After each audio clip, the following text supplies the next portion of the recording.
approval was passed, and there was some thinking that took place on the rental property that the tenant had to personally move in, that somehow the landlord had to provide. Is there any language to your knowledge, what the city council put in here that with some sort of legal protection of the landlord and things like that? It's not that I'm aware of, actually, but yeah, a lot of landlord groups are expressing concerns about that. To me, the main concerns they express have less to do with their own personal liability and more to do with the safety of the neighbors and the other tenants in the building. For example, if you have someone who has a history of domestic violence conviction, they move into a new apartment building, they need to be closer to a victim who has been trying to escape them. That kind of thing. They're trying to protect the safety of their other tenants. Or do you have a demonstration that multiple convictions for drugs, concerning person children, they've acted as an business, if they were innocent, example, would not have the attitude to exclude someone with their personal safety with drugs. Exactly. But on the other side, the activists who support this movement are saying, there's no proof that he'll be a bad tenant just because he has a criminal conviction. They've also argued, background checks are not 100% accurate. There's flaws in them. You might come across a record that should have been expunged, that was not. There are mistakes in there. They point that out. But landlords still do have the opportunity to look at the sex offender registry, as long as they do it after they give a conditional offer to the tenant. They can then look at the sex offender registry and screen them out based on that after the fact. All right, so we're talking with Bay Area District Housing Reporter, Lisa Campbell. Yeah, I'd like to hear from you what you think about what these two cities are doing in Cincinnati. There are multiple alternatives to putting up cash security deposits for people who are going into rental properties that to try and lessen the financial burden for someone getting into rental housing. Then we have what Oakland has passed and Berkeley is strongly considering, which is banning criminal background checks as a part of the process of getting into a rental property. We'll talk with John, who has an apartment building in Huntington Beach here. What he has to say about this? We're 866-893-KPUTC or the Arts on page KPUTC.org. Happy Tuesday. Hey, KBCC members, you may be able to double your impact on the local news you rely on. How? If you get matched by your employer. Many employers match charitable donations, and it's really easy to find out if yours does. Double your support for the vital, local, and national news coverage that keeps you and your community informed this year. Get your gigs matched at kpcc.org/match.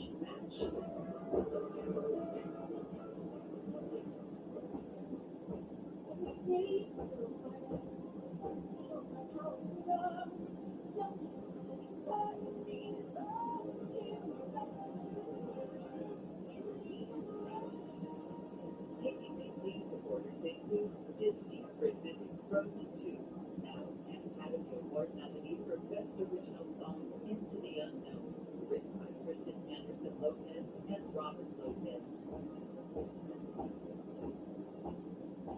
KPCC supporters include Pasadena Water and Power, reminding customers that EWP offers a home improvement program designed to increase the water and energy efficiency of their homes with installations and upgrades.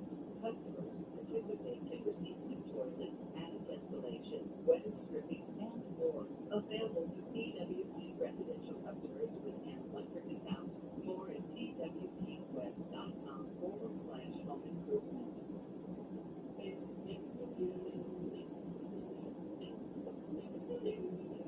Get their talk. I'm Murray Mansell. Big picture strategy. What's going on this hour today? Welcome to Senator Beachwood Front with President Trump.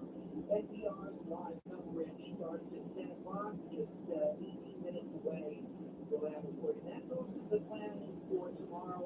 We'll be on from 9 to 10 o'clock. And tomorrow, for 10 weeks, we won't be able to schedule it on air either tomorrow or Saturday because the trial is so late. We'll air Sunday at noon, but it's available, of course, as podcast where you get your podcast that's starting tomorrow morning. And we'll also have it on our filming page, kpcc.org. Get a available for you to listen whenever you want using the app or streaming it to Tuesday.org. We're talking about a couple of service programs to help people get into rental properties, remove barriers, front end with alternative ways of putting up a security deposit instead of just cash. The other is with banning back the criminal background checks. Prospective tenants. Oakland's done it. Berkeley is considering it. We got rights on the bench a couple months rent. I know some of these renters receive tenant card damage will cost significantly more than the one-time security deposit people there aren't having to pay out of pocket working out over the deposit. But Dr. John, John, I understand you own a building in Oakland. You live in Huntington Beach. What do you think about this? Well, this is John. The building is in pretty fun. And what do I think about this? The problem with the new landlord or tenant protection business is not the rate of rent increase. That's no problem. It's the just cause to have somebody to move. And it's very obvious no problem. But when the tenant is doing things that are annoying their neighbors, we'd like to be able to have renters to move rather than have the two good neighbors on either side of the move just to get away from this obnoxious person. Now, how do you use the deposit as a buffer then? If the laws become so restricted, it's difficult to predict someone from being a considered neighbor. How does the deposit factor into that? The deposit covers me for the 60 days minimum that I'm required before I can issue a notice to move. The deposit also makes people just more cooperative with their neighbors when they know they have something to lose. They get along better with other people. All right, John, I appreciate it. Eric and Pat, we need to understand, do you have a rental in Oakland? What do you think about this? Well, it was my son. I moved him from California for family stuff. So we rented. My worry is about I have a thin margin of reliance on the rent that I get to pay the mortgage. And I want to be able to properly vet a potential tenant because if something does go wrong, I'm really in a hot. Unlike larger landlords or firms that do that kind of thing, they can absorb an empty unit. But I can't. I'm wondering if there's any kind of differentiation for sale. Yeah, Louisa Campbell, they are the newsroom, you know, the law in Oakland makes a distinction. It does. So there is an exemption if you are a landlord of a single family home, an in-law unit, a backyard, duplex or a triplex, and you live in the building. That's exempt. Also, some government subsidized housing. Those are really the only two main exemptions there. All right, Lori, thank you very much. I appreciate it. Which way in the valley do they have to do this? What do you think about projects? Well, I'd like to add on the criminal background check. I think that for certain crimes, the county should have a time period, especially for violent crimes. They should have a longer time period that you can get a person to either keep them or not property. But for lesser crimes,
Michael and Van Nuys said, I own property in the Bay Area, and your regulations put on the industry in order to discourage people from building. And we have an affordability housing crisis. Let me go back to the recent Kendall Housing Reporter Bay Area News Group. Did that come up at all to your knowledge of the debate over this, that it might have depressive effects on housing construction? It actually received such strong report, or such strong support from city council. There wasn't much debate during the council meeting. For example, it was passed 8-0 unanimous vote. But this is sort of the debate that comes up all the time with these tenant regulations. On one hand, you have people who say we need things like rent control and these different regulations to protect tenants.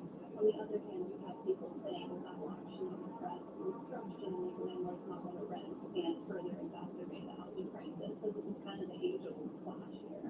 Thank you so much for this. We appreciate your being with us.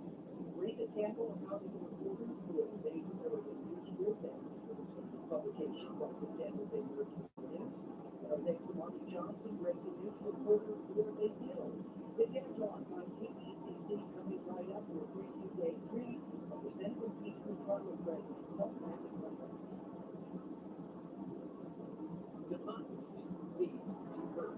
Mexicans have elected a populist elected as their new president, Boris Johnson, and his Conservative Party just won a decisive victory in post elections. Prime Minister Justin Trudeau has managed to hold on power after today's election. Yesterday, Israel's Prime Minister Benjamin Netanyahu announced parliamentary elections to be held in April. There are elections in South Africa Wednesday. 89.3 KBCC. Democracy needs to be heard. KBCC reporters include Warner Brothers presenting Joker, now nominated for 11 Academy Awards, including Best Picture, director Todd Phillips, and actor Joaquin Phoenix. Cedars-Sinai, ranked as one of America's best cancer care hospitals, and U.S. News and World Report with cancer locations across LA, including their newest in Tarzana. Expert care is closer than ever. Learn more at 1-800-CEDARS-1.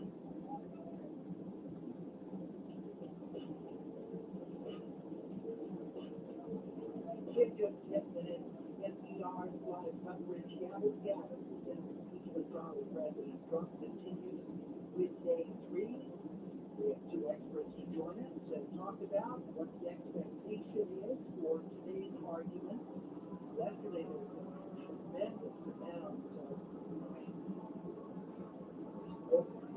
repetitive reputation of Russians against the president. This is Marcus Ruffalo, professor of St. Clair University School of Law. Professor Ruffalo, great to have you back with us.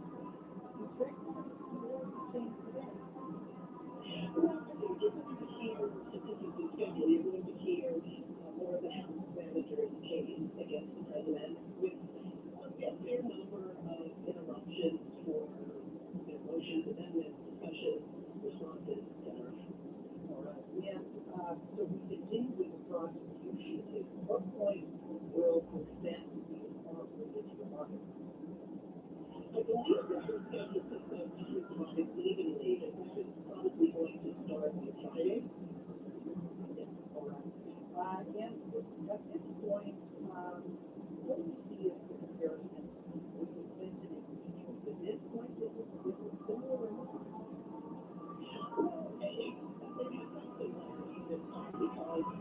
It's a very rare occasion to have an impeachment of the president, and that was such an experience with this lifetime. So it's looking at what people are saying, that we were paying attention now. And I think the interpretation of it is not really precedent that is discussed in the court decisions. In other words, it doesn't have to be accepted. It's a procedure of the impeachment to actually again here and this is also a special point about whether it is legal. But the judgment of the president came out because they actually can be different from impeachment hearings for whatever reason. Today, we often met power from groups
Republican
administration, also White House counsel, as well as the Justice.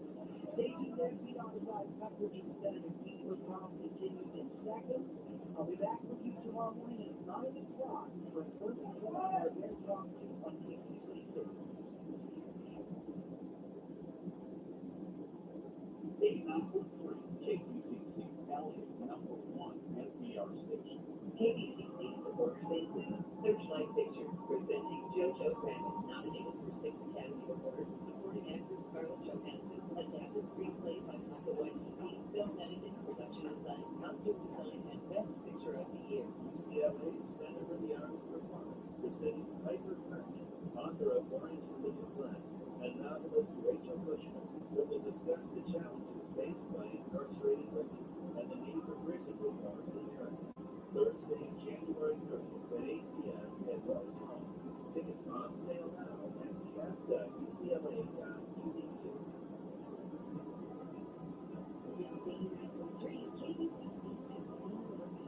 A community service of Pasadena City College, raised one of the best colleges in the nation. Dreams come true. Learn more at Pasadena. This is Tracy Coverage of Senator for NPR News and Spotlight. We are reaching start the third day of this commission trial of President Trump. Yesterday, Indian House of Representatives wrote out the opening arguments. They explained why the House of Representatives approved 2 arguments. Use of power to reframe American justice. They are arguing for a jury of 100 U.S. senators to remove the president from office. The president's lawyers are there in the Senate chamber at the same time. They maintain the president is not the problem. Rather than this trial is sham, during more than 10 days ahead. Today, it will be the 7th House prosecutors repeating and reprising their role as prosecutors. 24 hours, over 3 days to argue the case. There was the lead manager of the California Democrat Adam Schiff yesterday. President Trump has acted in a manner gross incompatible with self-government. His conduct has violated his oath of office and his constitutional duty to faithfully execute the law. He has shown no willingness to be constrained by the rule of law and has demonstrated that he will continue to abuse his power and obstruct investigation into himself, causing further damage to the pillars of our democracy if he is not held accountable. Representative Adam Schiff of California, for Chief Justice of the United States John Roberts, is presiding over that. We're joined in the studio now by thanks so much for being back with us. Well, thank you for being here. And then we're reporting you back. So thank you for being here. And Jim, set the scene for us. What are you seeing and hearing? What you think? Well, this is the second day of opening arguments. One big question I have is whether Democrats will change their approach with senators. Stylistically, as this trial began, what I see is a pretty tough love for them. They kept the senators in until 2 a.m. to vote the bill over and over again. This is kind of punctuated by this moment where the House Judiciary Committee Chairman Gary Nadler accused senators who opposed immediately John Bolton. It seems that Chief Justice Roberts is on the roster. And we're about to hear him. Almighty God, our rock of ages, be omnipresent during this impeachment trial.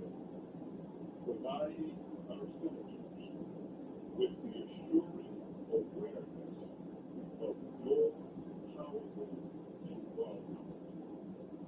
May they strive to have a clear conscience in whatever they do for you and country. Lord, help us remember that listening is often more than hearing. It can be an empathetic attentiveness that builds bridges and unites. May our senators not permit fatigue or cynicism to jeopardize dreams that have existed for years. At every decision point throughout this trial, may they act which choice will bring God greater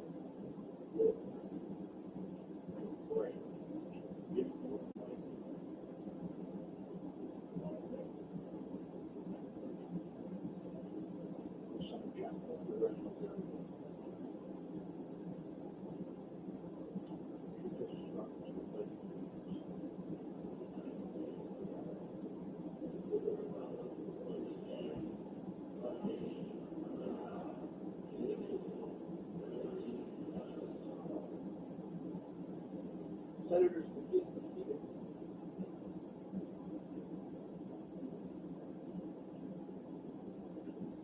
Period. There's no objection. Adjournment proceedings and trial are approved today. Sergeant at Arms will make the proclamation.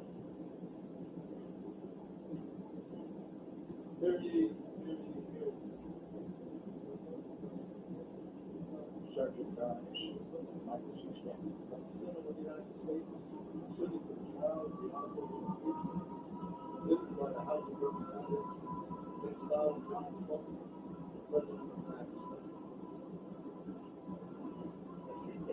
Majority Leader Second.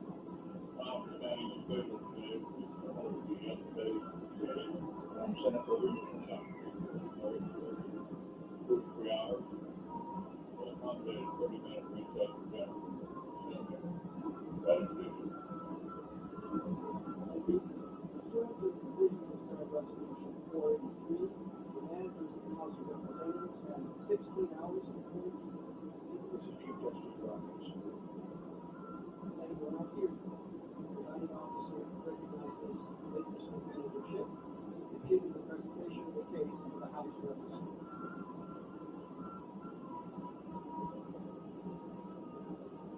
Thank you, Chief Justice. Representative Adam Schiff. Very well days. We are greatly appreciative of Chief Justice knowing that parents will have in the chamber every day. You have a lot of work at the court. Necessitating our beginning in the afternoon and going into the evening. But I also want to grant the assumption and thank the senators for their long and considerable attention over the course of the last 2 days. I'm not sure the Chief Justice is fully aware of just how rare it is, how extraordinary it is for the House members to command the attention of senators sitting silently for hours, or even for minutes for that matter. The first President Representative starts out with everybody with a certain norms, warning you that if you don't, you will be a prison. It's our hope that God includes for us, for the council, over the spiritual holidays that you don't choose a prisoner instead of a clerk.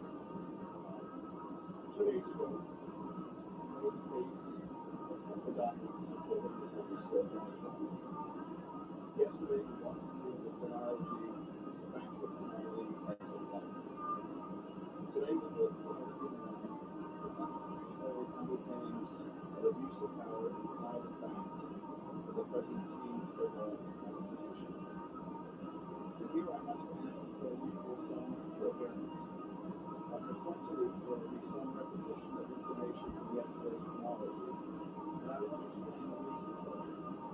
You now heard the hundreds of hours of deposition and live testimony from the House, condensed into an abbreviated narrative of the facts. You will now show your experience in many hours of conduct and waiting. You will see some of these facts in videos, with or without comments, in a new light. In the light of the House of making friends, finding a guilt and conviction. So there is some method of madness. Tomorrow, we will conclude the presentation of the facts and law of Article 1. We will begin and complete the same in Article 2, the President's unconstitutional obstruction of Congress. The President's Council will have 3 days to make their presentations, and then you have 16 hours to ask questions, and then the trial will begin. And then you have to get the court and the witnesses yourself. And then you get to see the documents yourself. Or so we think. And so we learn. And after their testimony, after we've got closing arguments, then we'll be on the evidence. So let's read today's presentation and go to the House of Representatives now.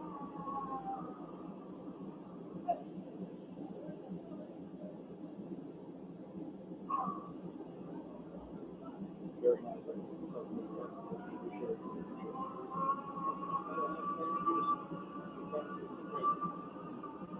This is the third day now we meet the American people. Why was the impeachment against President Trump?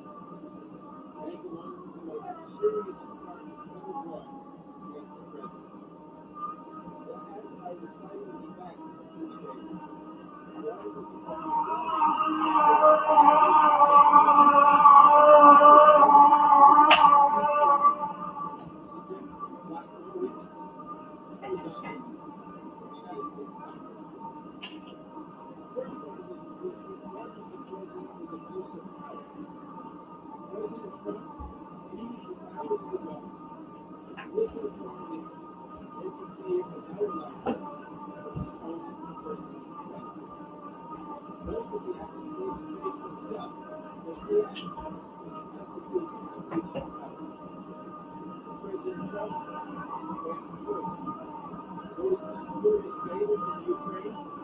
you withheld two official actions of next value. First, you withheld the release of $391 million in vital military assistance appropriated by Congress on a bipartisan basis, Ukraine needed to fight Russian aggression. Second, President Trump withheld a long-sought-after White House meeting to confirm to the world that America stands behind Ukraine in its ongoing struggle. The President's conduct is wrong. It is illegal. It is dangerous. And it captures the worst fears of our family, the framers of the Constitution. Since President George Washington took office in 1789, no president has abused his power this way. Let me say that again. No president has ever used his office to compel a foreign nation to help him cheat our elections. Prior presidents would be shocked to the core by this conduct, and rightly so. Now, because President Trump has largely failed to convince the country that his conduct was remotely acceptable, he has adopted a fallback position. He argues that even if we disapprove of his misconduct, we cannot remove him for it. Frankly, that argument is itself terrifying. It confirms that this president sees no limits on his power or on his ability to use his public office for private gain. And of course, the president also believes that he can use his power to cover up his crimes. That leads me to the second article of impeachment. It charges that the president categorically, indiscriminately, unlawfully obstructed our inquiry into his conduct. This presidential failure in Congress is unprecedented in the 238-year history of our constitutional republic. It puts even President Nixon ahead. Taken together, the articles of the evidence conclusively establish that President Trump has placed his own personal political interests first. He has placed them above our national security, above our free and fair elections, and above our system of checks and balances. This conduct is not America first, it is Donald Trump first. Donald Trump swore an oath to faithfully execute the laws. That means putting the nation's interests above his own. The president has repeatedly, flagrantly violated his oath. And I just want to stress that if this, if what we're talking about is not impeachable, then nothing is impeachable. This is precisely misconduct that the framers created the Constitution, including impeachment, to protect against. All of the legal experts who testified before the House Judiciary Committee, those invited by the Democrats, those invited by the Republicans, all agreed that the conduct we have charged constitutes high crimes and misdemeanors.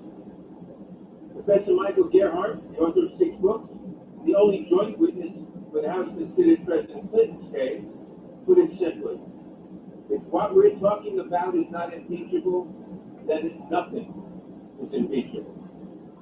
Professor Jonathan Turley, called by the Republicans as a witness, agreed that the articles charge an offense that is impeachable. In his written testimony, he stated, the use of military aid for a quid pro quo to investigate one's political opponent, if proven, can be an impeachable offense. Close quote. Thus far, we have presented the four factual narratives. None of that record can be seriously disputed, and none of it will be disputed. We can predict what the president's lawyers will say in the next few days. I urge you, senators, to listen to it carefully. You will hear accusations and name calling. You will hear complaints about the process in the House and the motives of the managers. You will hear that this all comes down to a phone call that was perfect, as if you had not just seen evidence of a month-long government-wide effort to extort the foreign government. But you will not hear a refutation of the evidence. You will not hear testimony to refute the testimony you have seen. Indeed, if the president had any exculpatory witnesses, even a single one, he would be demanding their appearance here, instead of urging you not to permit additional witnesses to testify. So now let me offer a preview of the path ahead. First, we will examine the law of impeachable offenses with a focus on abuse of power. That will be the subject of my presentation. Then my colleagues will apply the law to the facts. They will demonstrate that the president has unquestionably committed the high crimes and misdemeanors outlined in the first article of impeachment. Once those presentations are concluded, we will take the same approach to demonstrating President Trump's obstruction of Congress, the second article of impeachment. We will begin by stating the law. Then we will review the facts. And then we will apply the law to the facts, proving that President Trump is guilty of the second article of impeachment as well. With that roadmap to guide us, I will begin by walking through the law of abuse of power. Here I'll start by defining the phrase in the Constitution, high crimes and misdemeanors. When the framers selected this term, they meant it to capture, as George Mason put it, all manner of great and dangerous offenses against the nation. And in contemporary terms, the framers had three specific offenses in mind: abuse of power, betrayal of the nation for foreign entanglements, and corruption of elections. You can think of these as the ABCs of high crimes and misdemeanors: abuse, betrayal, and corruption. Framers believed that any one of these standing alone justified removal from office. Professor Noah Feldman of Harvard Law School explained this well for the House Judiciary Committee. Here is his explanation of why the framers created the impeachment power. The framers provided for the impeachment of the president because they feared that the president might abuse the power of his office for personal benefit, to corrupt the electoral process and ensure his re-election, or to subvert the national security of the United States. That is the standard as described by Professor Feldman. It was correct. And of course, when all three of these concerns appear at once, abuse, betrayal, and corruption, that is where we have the strongest possible case for removing a president from office. Later on, we will apply this rule to the facts. Abuse. We will show that President Trump abused his power when he used his office to solicit and pressure Ukraine to meddle in our elections for his personal gain. Betrayal. We will show that he betrayed that vital national interest, specifically our national security, by withholding diplomatic support and military aid from Ukraine, even as it faced armed Russian aggression. Corruption. President Trump's intent was to corrupt our elections in his personal political benefit. He put his personal interest in retaining power above free and fair elections, and above the principle that Americans must govern themselves without interference from abroad. Article 1 thus charges a high crime and misdemeanor that blends abuse of power, betrayal of the nation, and corruption in elections into a single unforgivable scheme. That is why this president must be removed from office, especially before he continues his effort to corrupt our next election. The charges set forth in the first article of impeachment are firmly grounded in the Constitution of the United States. Simply stated, impeachment is the Constitution's final answer to a president who mistakes himself for a king. The framers had risked their freedom and their lives to escape monarchy. Together, they resolved to build a nation committed to democracy and the rule of law, a beacon to the world in an age of aristocracy. The United States of America, we the people would be sovereign. We would choose our leaders and hold them accountable for how they exercise power in our behalf. In writing our Constitution, the framers recognized that we needed a chief executive to complete the nation with efficiency, energy, and dispatch. So they created a powerful presidency, invested it with immense public trust. But this solution created a different problem. The framers were not naive. They knew that power corrupts. They knew that republics cannot flourish, that people cannot live free under a corrupt leader. They foresaw that a president faithful only to himself would endanger every American. So the framers built guardrails to ensure that the American people would remain free, and to ensure that out-of-control presidents would not destroy everything that they sought to build. They imposed elections every 4 years to ensure accountability. They banned the president from profiting off his office. They divided the powers of the federal government across 3 branches, and they required the president to swear an oath to faithfully execute the laws. For the framers, the concept of faithful execution was profoundly important. It prohibited the president from exercising power in bad faith or with corrupt intent, and thus ensured that the president would put the American people first, not himself. The few framers would have stopped there. This minority feared vesting any branch of government with the power to remove a president from office. They would have relied on elections alone to address the road to president. But that view was decisively rejected at the Constitutional Convention. Convening in the shadow of rebellion and revolution, the framers would not deny the nation an escape from presidents who deemed themselves above the law. Instead, they adopted the power of impeachment.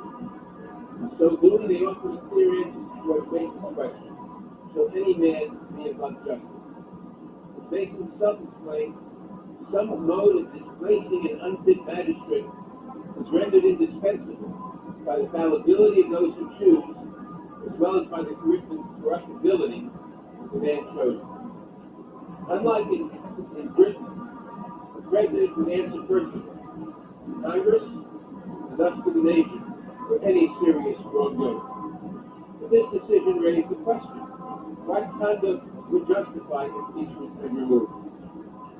As careful students of history, the framers knew that threats to democracy can take many forms. They feared would-be monarchs, but also warned against state populists, charismatic demagogues, and corrupt kleptocrats. Describing the kind of leader who might menace the nation, Alexander Hamilton offered an especially striking portrait. Mr. Schiff read this portrait in his introductory remarks, and it bears repetition. For a man unprincipled in private life, desperate in his fortune, bold in his temper, known to have scoffed at private and the principles of liberty, from such a man is seen to mount a hobby horse of popularity, join in the cry of danger to liberty, to take every opportunity of embarrassing the general government and bringing it under suspicion, to flatter and fall in with all the nonsense of the zealots of the day, if they justly suspected that his object is to throw things into confusion, that he may rise a storm and direct the whirlwind. Hamilton was a wise man. He foresaw dangers far ahead of his time. Given the many threats they had to anticipate, the framers considered extremely broad grounds for removing president. For example, they debated setting the bar at maladministration to allow removal for run-of-the-mill policy disagreements between Congress and the president. They also considered very narrow grounds, strictly limiting impeachment to treason and bribery. Ultimately, they struck a balance. They did not want presidents removed for ordinary political or policy disagreements, but they intended impeachment to reach the full spectrum of presidential misconduct that might threaten the Constitution, and they intended our Constitution to endure for the ages. So they adopted a standard that meant, as Mason put it, to capture all manner of great and dangerous offenses, incompatible with the Constitution. This standard powers the British Parliament with high crimes and misdemeanors. In England, the standard was understood to capture offenses against the constitutional system itself. That is confirmed by the use of the word high, as well as by parliamentary practice. In 1376 to 1787, the House of Commons impeached officials on a few general grounds, mainly consisting of abuse of power, betrayal of national security and foreign policy, corruption, treason, bribery, and disregarding the powers of Parliament. The phrase high crimes and misdemeanors thus covered offenses against the nation itself. In other words, crimes against the British Constitution. As scholars have shown, the same understanding prevailed on this side of the Atlantic.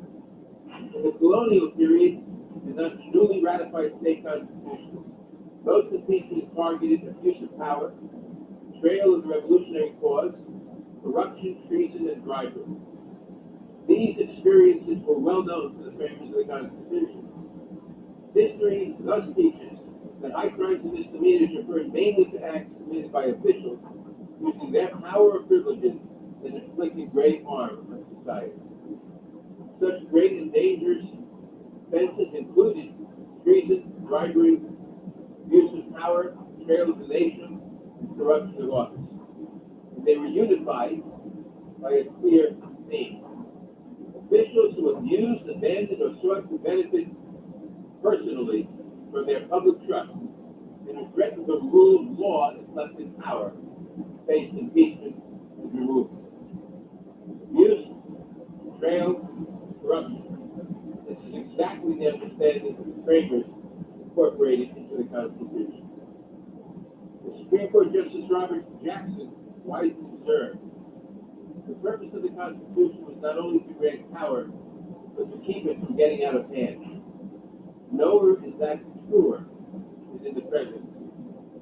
As the framers created the formidable chief executive, they made clear that impeachment is justified for serious abuse of power. James Madison stated that impeachment is necessary because the president, quote, might prefer his administration into a scheme of oppression, close quote. Hamilton said the standard for removal had an abuse or violation of some public trust. In Massachusetts, Reverend Samuel Stillman asked, with such a prospect of impeachment, who will dare to abuse the powers vested in him by the people? Time and again, Americans who wrote and ratified the Constitution confirmed that presidents may be impeached for abusing the power entrusted to them. For the framing generation, moreover, abuse of power was a well-understood offense. It took two basic forms. The first occurred when someone exercised power in ways far beyond what the law allowed, or in ways that destroyed checks on their own authority. The second occurred when an official exercised power to obtain an improper personal benefit while ignoring or injuring the national interest. In other words, the president may commit an impeachable abuse of power in two different ways: by engaging in clearly forbidden acts, or by taking actions that are allowed, but for reasons that are not allowed. For instance, to obtain corrupt private benefits. Let me unpack that idea, starting with the first category: conduct clearly inconsistent with the law, including the law of checks and balances. The generation that rebelled against George III knew what absolute power looked like. There was no abstraction to them.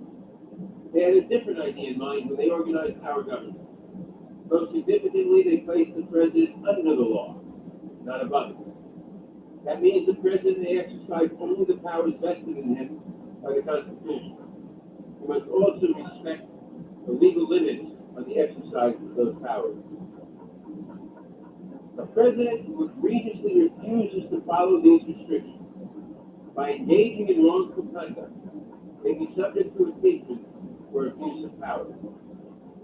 Two American impeachment inquiries have involved claims that a president grossly violated the Constitution's separation of powers. The first was in 1868, when the House impeached President Andrew Johnson, who had succeeded Abraham Lincoln after his assassination at Fort Theater. In firing the Secretary of War, President Johnson allegedly violated the Tenure of Office Act, which restricted the president's power to remove cabinet members during the term of the president who appointed them. The House of Representatives approved articles charging him with conduct forbidden by law. That is an abuse of power unfair. Ultimately, the Senate acquitted President Johnson by one vote. This was partly because there was a strong argument that the Tenure of Office Act, which President Johnson was charged with violating, was itself unconstitutional. Position the Supreme Court later accepted.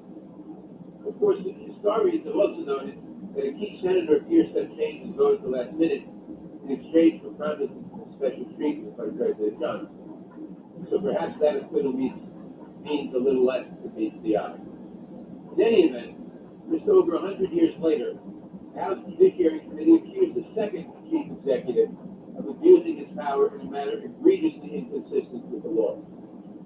Now, the committee charged President Nixon with obstruction of Congress based on his meritless assertion of executive privilege to cover up key White House tape recordings. We will have more to say about the obstruction charge in a moment.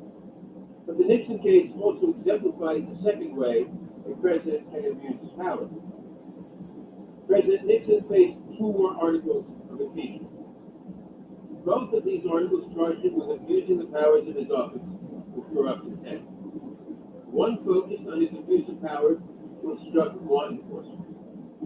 The other targeted his abuse of power to target political opponents. Each article enumerated specific abuses by President Nixon, many of which involved the wrongful, corrupt exercise of presidential power, and many of which were likely not statutory crimes. In explaining its second article, the House Judiciary Committee stated that President Nixon's conduct was undertaken for his personal political advantage and not in furtherance of any valid national policy objective. That should sound familiar to everyone here.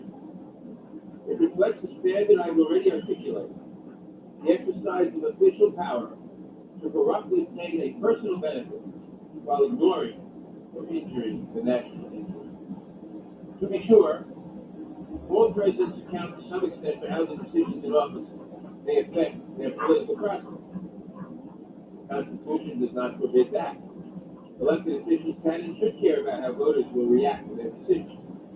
They will often care about whether their decisions make it more likely that they will be reelected. But there is a difference that matters between political calculus and outright corruption. Some uses of presidential power are so outrageous, so obviously improper, that if they are undertaken for a president's own personal gain, with injury or indifference to poor national interests, then they are obviously high crimes to this community.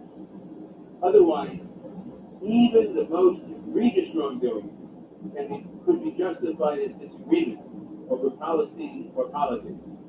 Corruption that would have shocked the framers, that they expressly sought to prohibit, would overcome the protections they established for our benefit. And there should be nothing surprising about impeaching a president for using his power with corrupt motives. The House and Senate have confirmed to this point in prior impeachments.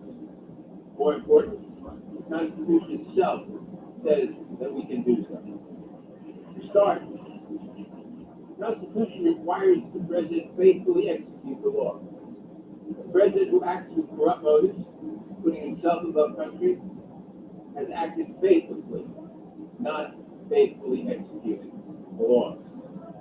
Moreover, the two impeachable offenses that the Constitution enumerates, treason and bribery, each require proof of the president's mental state. For treason, he must have acted with a disloyal mind according to the Supreme Court. And it is well established that the elements of bribery include corrupt motives. In sum, for the framers, it was dangerous for officials to exceed their constitutional power.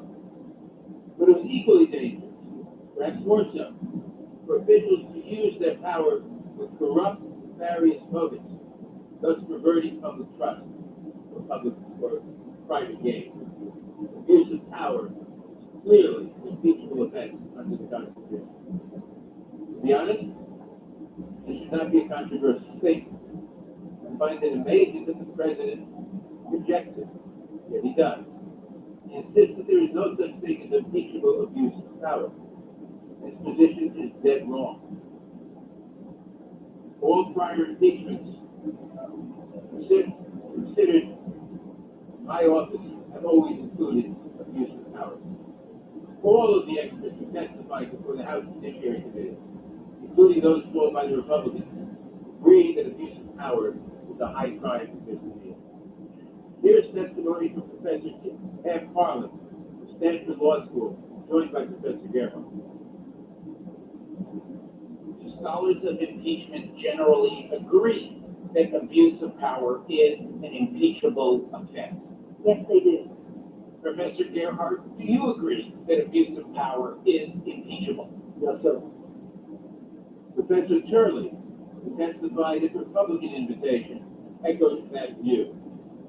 In fact, he not only agreed, but he, quote, stressed that it is possible to establish a case for impeachment based on a non-criminal allegation of abuse of power. Professor Turley is hardly the only legal expert to take that view. Another who comes to mind is Professor Alan Dershowitz. At least Alan Dershowitz in 1998.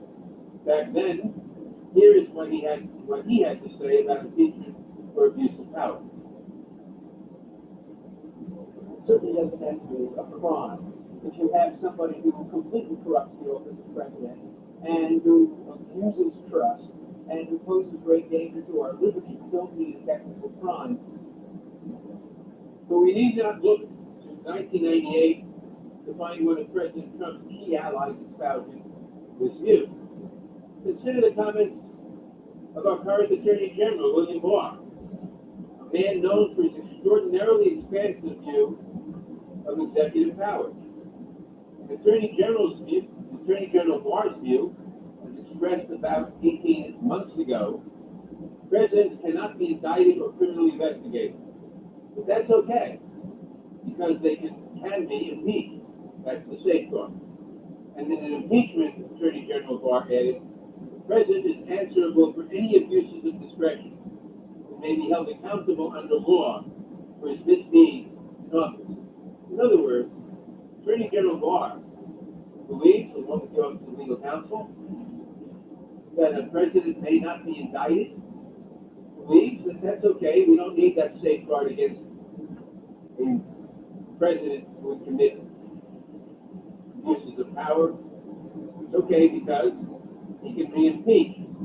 That's the safeguard for abuses of discretion and for his misdeeds in office. More recently, a group of the nation's leading constitutional scholars, ranging across the ideological spectrum from Harvard Law Professor Larry Tribe, the former Ronald Reagan Solicitor General Charles Freed, issued a statement affirming that, quote, abuse of power counts as an instance of impeachable high crimes and misdemeanors under the Constitution. They added, that was clearly the view of the Constitution's framers. I can go on. You get the point. Everyone except President Trump and his lawyers agree that presidents can be impeached for abuse of power. The president's position amounts to nothing but self-serving constitutional nonsense. And it is dangerous nonsense at that. A president who sees no limit on his power manifestly threatens the republic. The Constitution always matches power with constraint. That is true even of powers vested in the chief executive. Nobody is entitled to wield power under the Constitution if they ignore or betray the nation's interests to advance their own. President Nixon was wrong in asserting that, quote, when the president does it, that means it is not illegal. President Trump was equally wrong when he declared that he had the power, the right to do whatever I want as president. Under the Constitution, he is subject to impeachment and removal for abuse of power. And as we will prove, that is exactly what must happen here. Of course, President Trump's abuse of power was charged in the first article of impeachment and supported by a mountain of evidence. It was aggravated by another concern at the heart of the Constitution's impeachment clause: betrayal. The founders of our country were not fearful men. When they wrote our Constitution, They only recently won a bloody war for independence. But as they looked outward from their new nation, they saw kings scheming for power, promising fabulous wealth, spies and deserters. The United States could be enmeshed in such conspiracies. Former foreign powers, warned Elbridge Gerry, will intermeddle in our affairs and spare no expense to influence them. The young republic might not survive a president who schemed with other nations, tangling himself in secret deals that harmed our democracy. That reality loomed over the impeachment debate in Philadelphia. Explaining why the Constitution required the impeachment option, Madison argued that the president might betray his trust in foreign powers.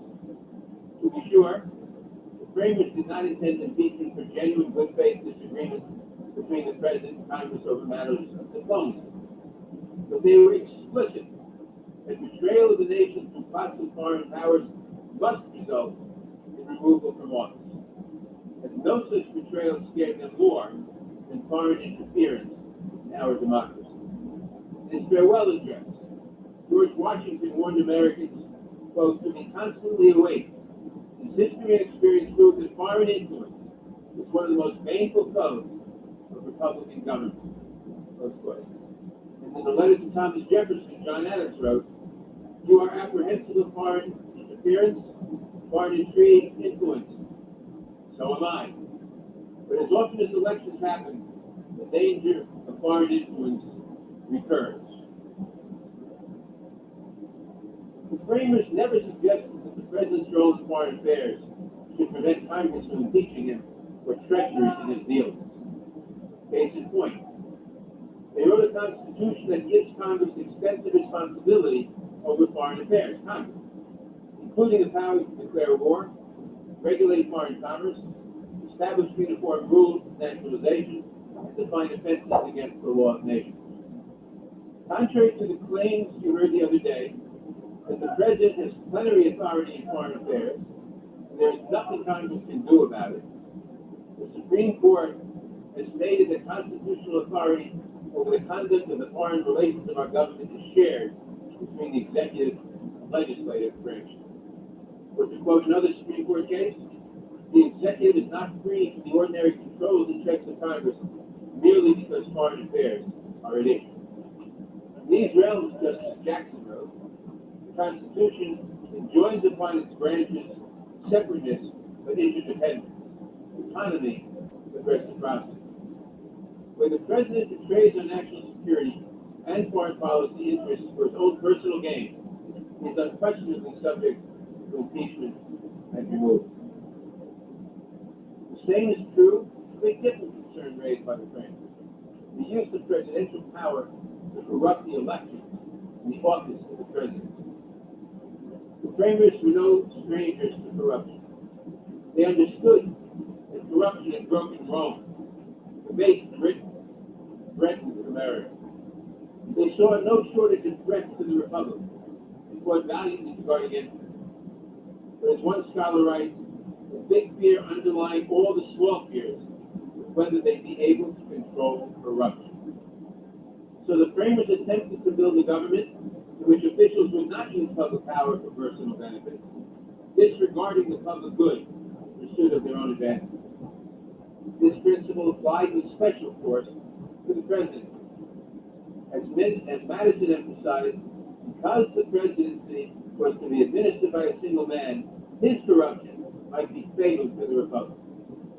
Indeed, no fewer than 4 delegates to the Constitutional Convention, Madison, Morris, Mason, and Randolph, listed corruption as a central reason why presidents must be subject to impeachment and removal from office. Impeachment was seen as especially necessary for presidential conduct corrupting our system of political self-government. The framers foresaw and feared that a president might someday place his personal interest in re-election above our abiding commitment to democracy. Such a president, in their view, would need to be removed from office. Professor Feldman made this point in his testimony before the House Judiciary Committee. The framers reserved impeachment for situations where the president used his office, that is, used it for his personal advantage, and in particular, they were specifically worried about a situation where the president used his office to facilitate corruptly his own reelection. That's in fact why they thought they needed impeachment and why waiting for the next election wasn't good enough. Professor Feldman's testimony is grounded in the records of the Constitutional Convention. There, William Davey warned that a president who abused his office might spare no efforts or means whatever to get himself reelected, and thus to escape justice. George Mason built on Davey's position, asking, shall the man who has practiced corruption, and by that means procured his appointment in the first instance, be suffered to escape punishment by repeating his guilt? Mason's concern was straightforward. He feared that presidents would win elections by improperly influencing members of the Electoral College. Governor Morris later echoed this point, urging that the executive was therefore to be impeachable for corrupting his electors. Taken together, these debates demonstrate an essential point. The framers knew that a president who abused power to manipulate elections presented the greatest possible threat to the Constitution. After all, the beating heart of the framers' project was a commitment to popular sovereignty. At a time when democratic self-government existed almost nowhere on earth, the framers imagined a society where power flowed from and returned to the people. That is why the president and members of Congress must stand before the public for re-election on fixed terms. And if the president abuses his power to corrupt those elections, he threatens the entire system. As Professor Carlin explained in her testimony,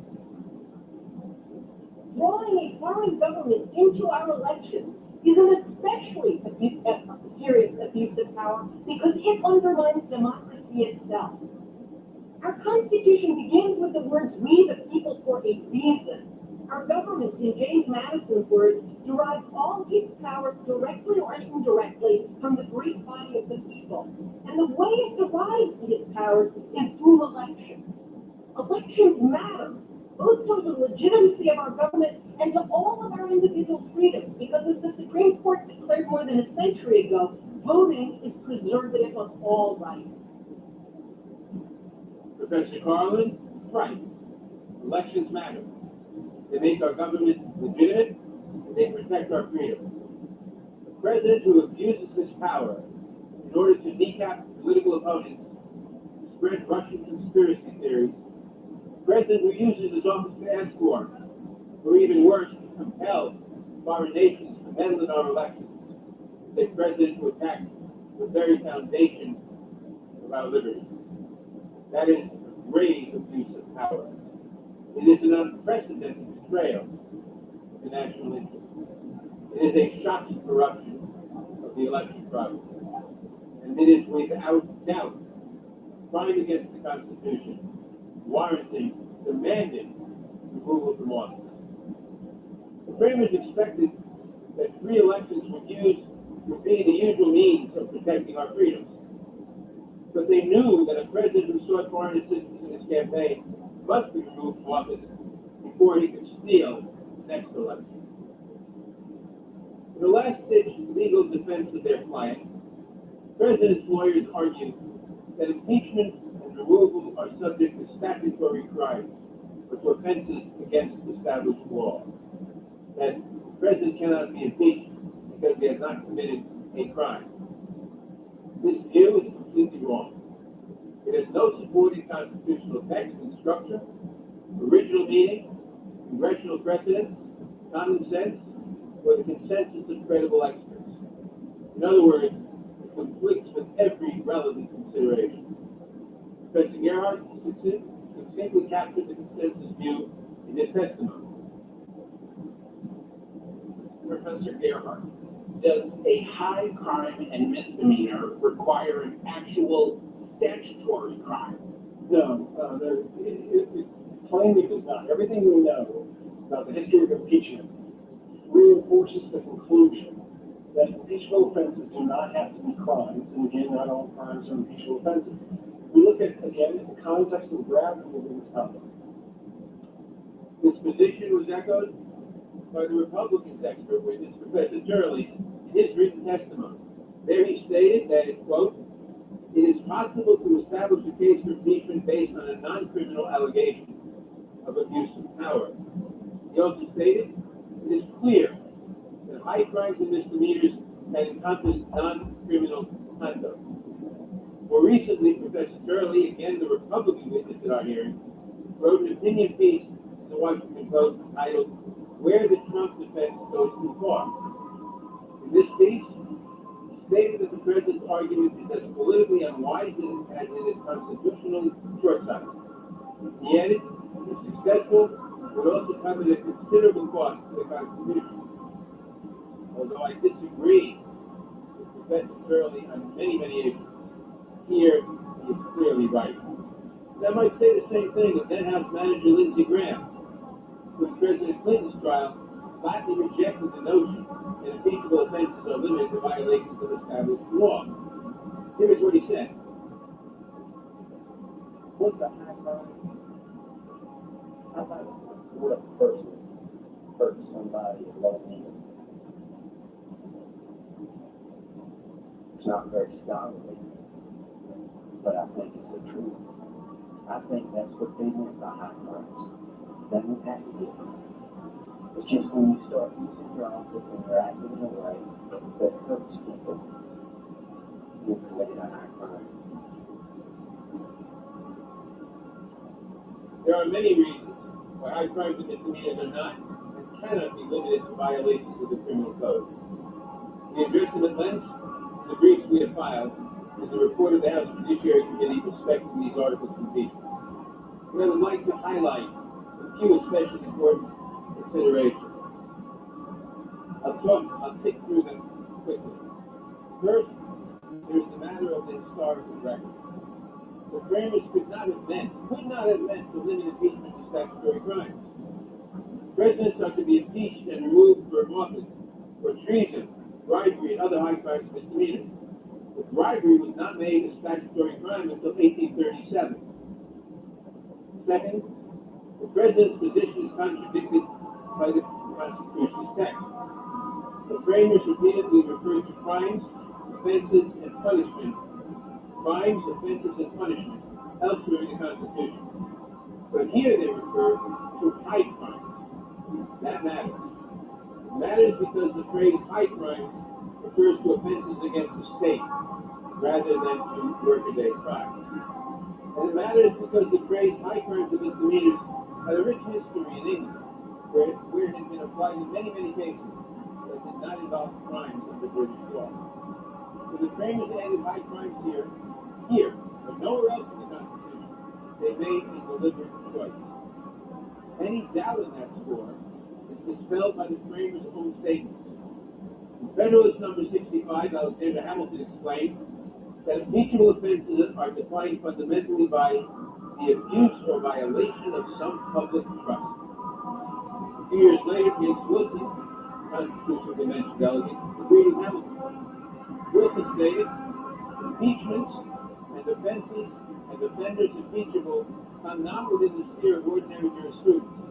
They are founded on different principles, are governed by different maxims, and are directed to different objects. George Mason expressed concern that the president might abuse the pardon power, quote, screen from punishment those whom he had secretly instigated to commit a crime, and thereby prevent the discovery of his own guilt. James Madison responded directly to Mason's concern, because Mason's concern was that the pardon power might be broad. The president might misuse his broad pardon power to pardon his own co-conspirators to prevent the discovery of his own guilt. Madison responded, if the president be connected in any suspicious manner with any person, then the grounds to believe they will shelter him. The House of Representatives can impeach him, they can remove him without guilty. At the North Carolina Ratifying Convention, James Iredell will go on to serve on the Supreme Court, responding to the same concern. He assured delegates that if the president abused his power with quote some corrupt motive or other, he would be liable to impeachment. the early 1800s, this understanding was echoed by Supreme Court Justice Story, who wrote his famous treatise on the Constitution. There he rejected the equation of crimes and impeachable offenses, which he stated must be examined upon very broad and comprehensive principles of public policy and duty. Later in American history, Chief Justice and former President William Howard Taft, as well as Chief Justice Charles Evans Hughes, publicly stated that impeachable offenses are not limited to crimes, but instead capture a broader range of misconduct. Indeed, under Chief Justice Taft, the Supreme Court unanimously observed that abuse of the President's pardon powers would frustrate the enforcement of court orders which suggest resort to impeachment. It is important to notice pardon powers are limited. What they're saying here is abuse of the pardon power. Abuse of the pardon power to corrupt motive is impeachment. If all that authority is not enough to convince you, there is more. Historians have shown that American colonies before the Revolution and American states after the Revolution, or before 1787, all impeached officials for non-criminal conduct. Over the past 2 centuries, moreover, the strong majority of the impeachments voted by the House have included one or more allegations that did not charge a violation of criminal law. Indeed, the Senate has convicted and removed multiple judges on non-criminal grounds.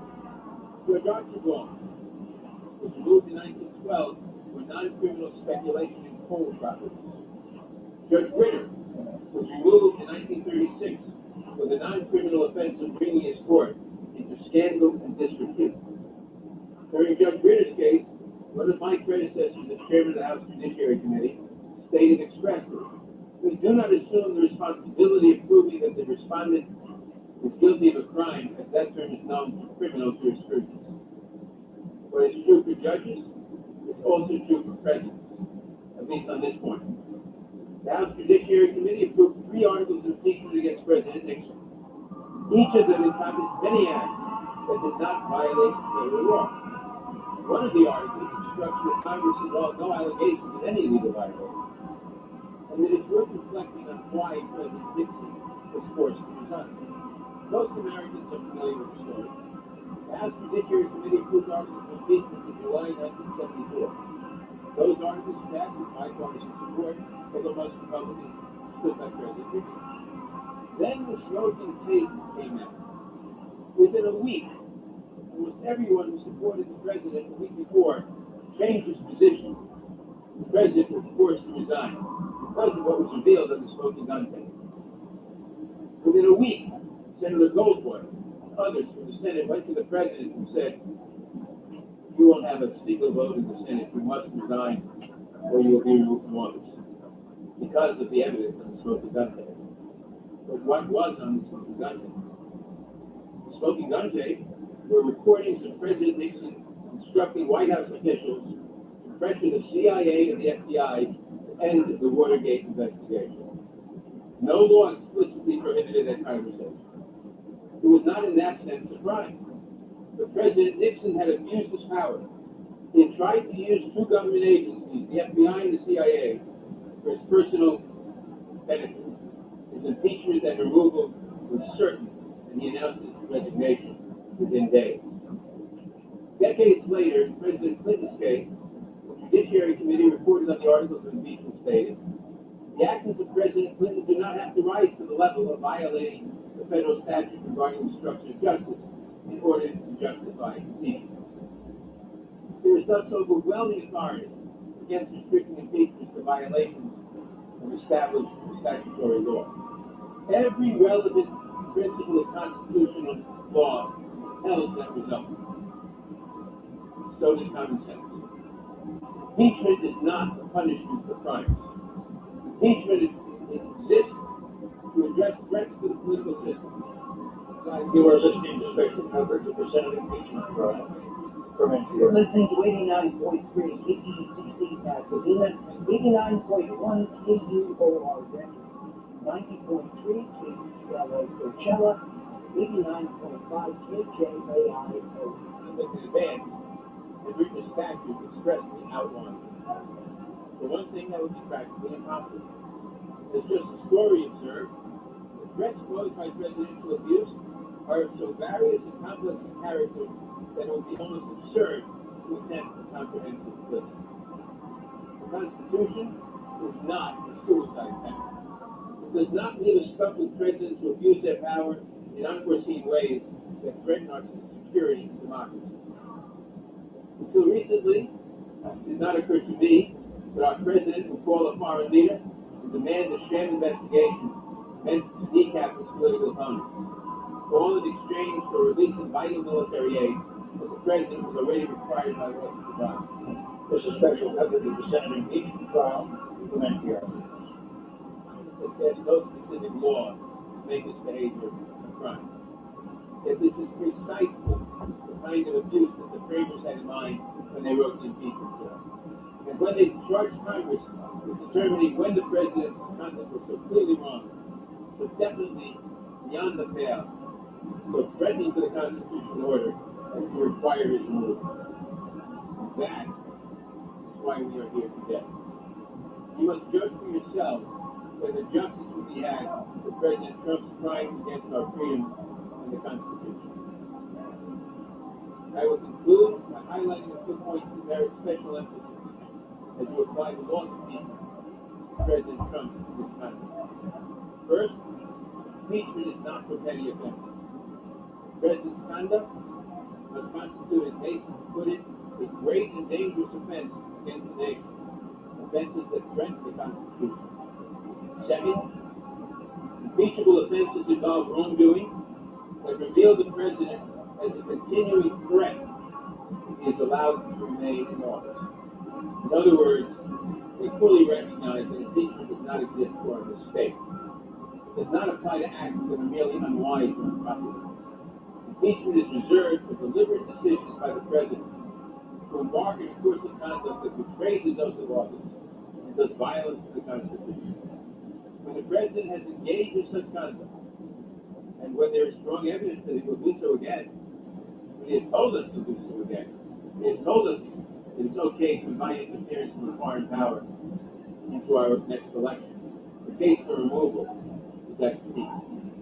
This is certainly the case when he invites and he attempts to compel foreign government to help subvert the integrity of our next election. There can be no greater threat to the Republic. Finally, high crimes and misdemeanors involve conduct that is recognized to be wrong to a reasonable, honorable citizen. The framers adopted a standard for impeachment that can stand the test of time. At the same time, the structure of the Constitution implies that impeachable offenses should not come as a surprise.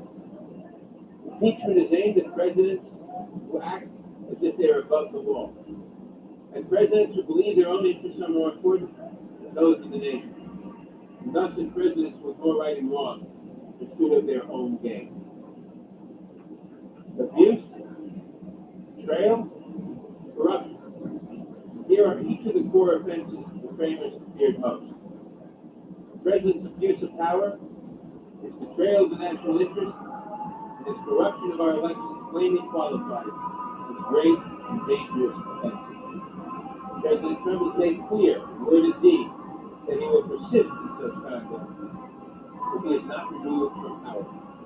He poses a continuing threat to our nation, to the integrity of our elections, to our democratic order. He must not remain in power one moment longer.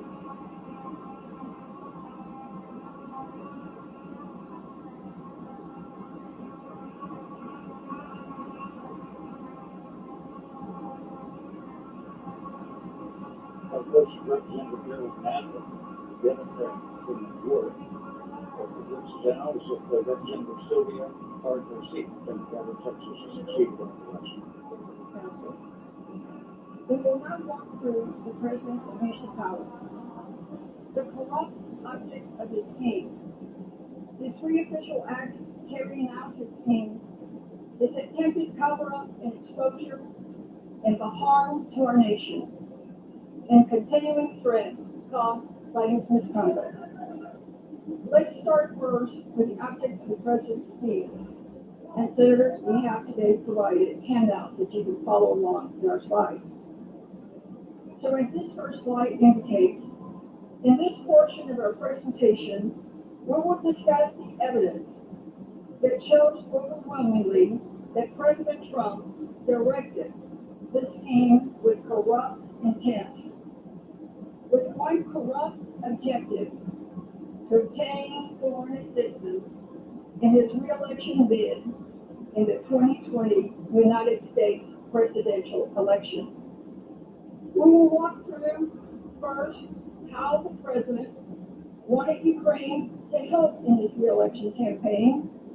He wanted Ukraine to publicly announce two investigations: one into his political rival Joe Biden, and the second into the debunked conspiracy theory related to Ukraine interference in the 2016 election. President Trump himself later confirmed this intent in public statements. We will then explain how we know these investigations were solely for President Trump's personal political gain. First, President Trump made clear he cared only about the announcement of the investigations, not the actual investigations. Second, President Trump similarly made clear he cared only about the big stuff, meaning his political investigations. Third, he used his personal attorney, Mr. Giuliani, who repeatedly told us he was pursuing the investigations in his capacity as the president's personal lawyer, and that this wasn't about foreign policy. Fourth and fifth, there is no real dispute that these investigations were never part of an official U.S. policy, and they in fact went outside official channels. The Department of Justice even publicly confirmed that they were never asked to talk to Ukraine about these investigations. Never. 6 multiple officials who knew what was going on repeatedly reported these concerns to supervisors and even the NSC legal advisors. 7, Ukraine expressed concerns multiple times that these were political investigations and Ukraine didn't want to get involved in domestic U.S. politics. 8, the White House tried to bury the call. 9, President Trump himself told us he really wanted and cared about, in his own words, in many public statements. And finally, despite the President Council's attempt to justify his actions, the evidence makes clear that President Trump did not care about anti-corruption efforts in Ukraine. This was only about one thing: his political investigation. You're following along on the slide.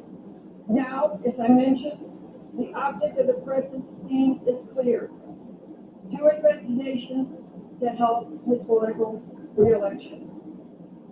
The Constitution grants the president broad authority to conduct U.S. foreign policy. He is our commander-in-chief and chief diplomat.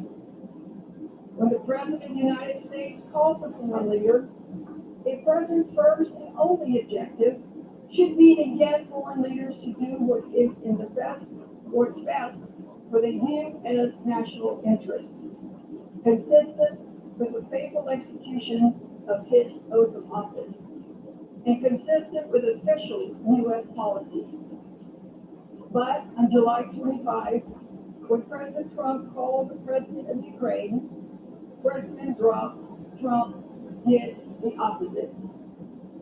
Instead of following official U.S. talking points, instead of listening to his staff on what was important to our national interests, President Trump asked Ukraine for something that benefits only himself. National interests, as you'll hear, President Trump's actions harm our national security.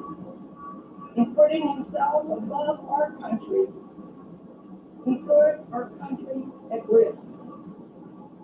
And that is why his actions are so dangerous. Now let's take a moment and look carefully at the two investigations that President Trump sought from Ukraine, which are at the heart of the president's scheme, and how he stood to benefit politically from Ukraine's announcement of each. As you can see on the slide, the first investigation was, of course, of former Vice President Biden. Let's go straight to that July 25 telephone call again, where President Trump stated clearly each of these investigations he wanted. So let's start with Vice President Joe Biden and the removal of corrupt prosecutor in Ukraine. The first investigation related to former Vice President Joe Biden and the Ukrainian gas company Burisma Holdings, on whose board his son, Hunter Biden, used to sit. President Trump himself summarized the theory behind his request in broad strokes in his July 25 call with President Zelensky. Here's what he said. The other thing, there's a lot of talk about Biden's son, that Biden stopped the prosecution, and a lot of people want to find out about that so that whatever you can do with the Attorney General would be great. Biden went around bragging that he stopped the prosecution, so you can look into that. It sounds horrible to me.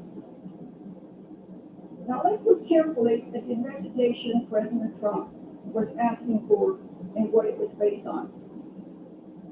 In short, President Trump asked for the investigation into Biden based on a made-up theory that no one agreed with.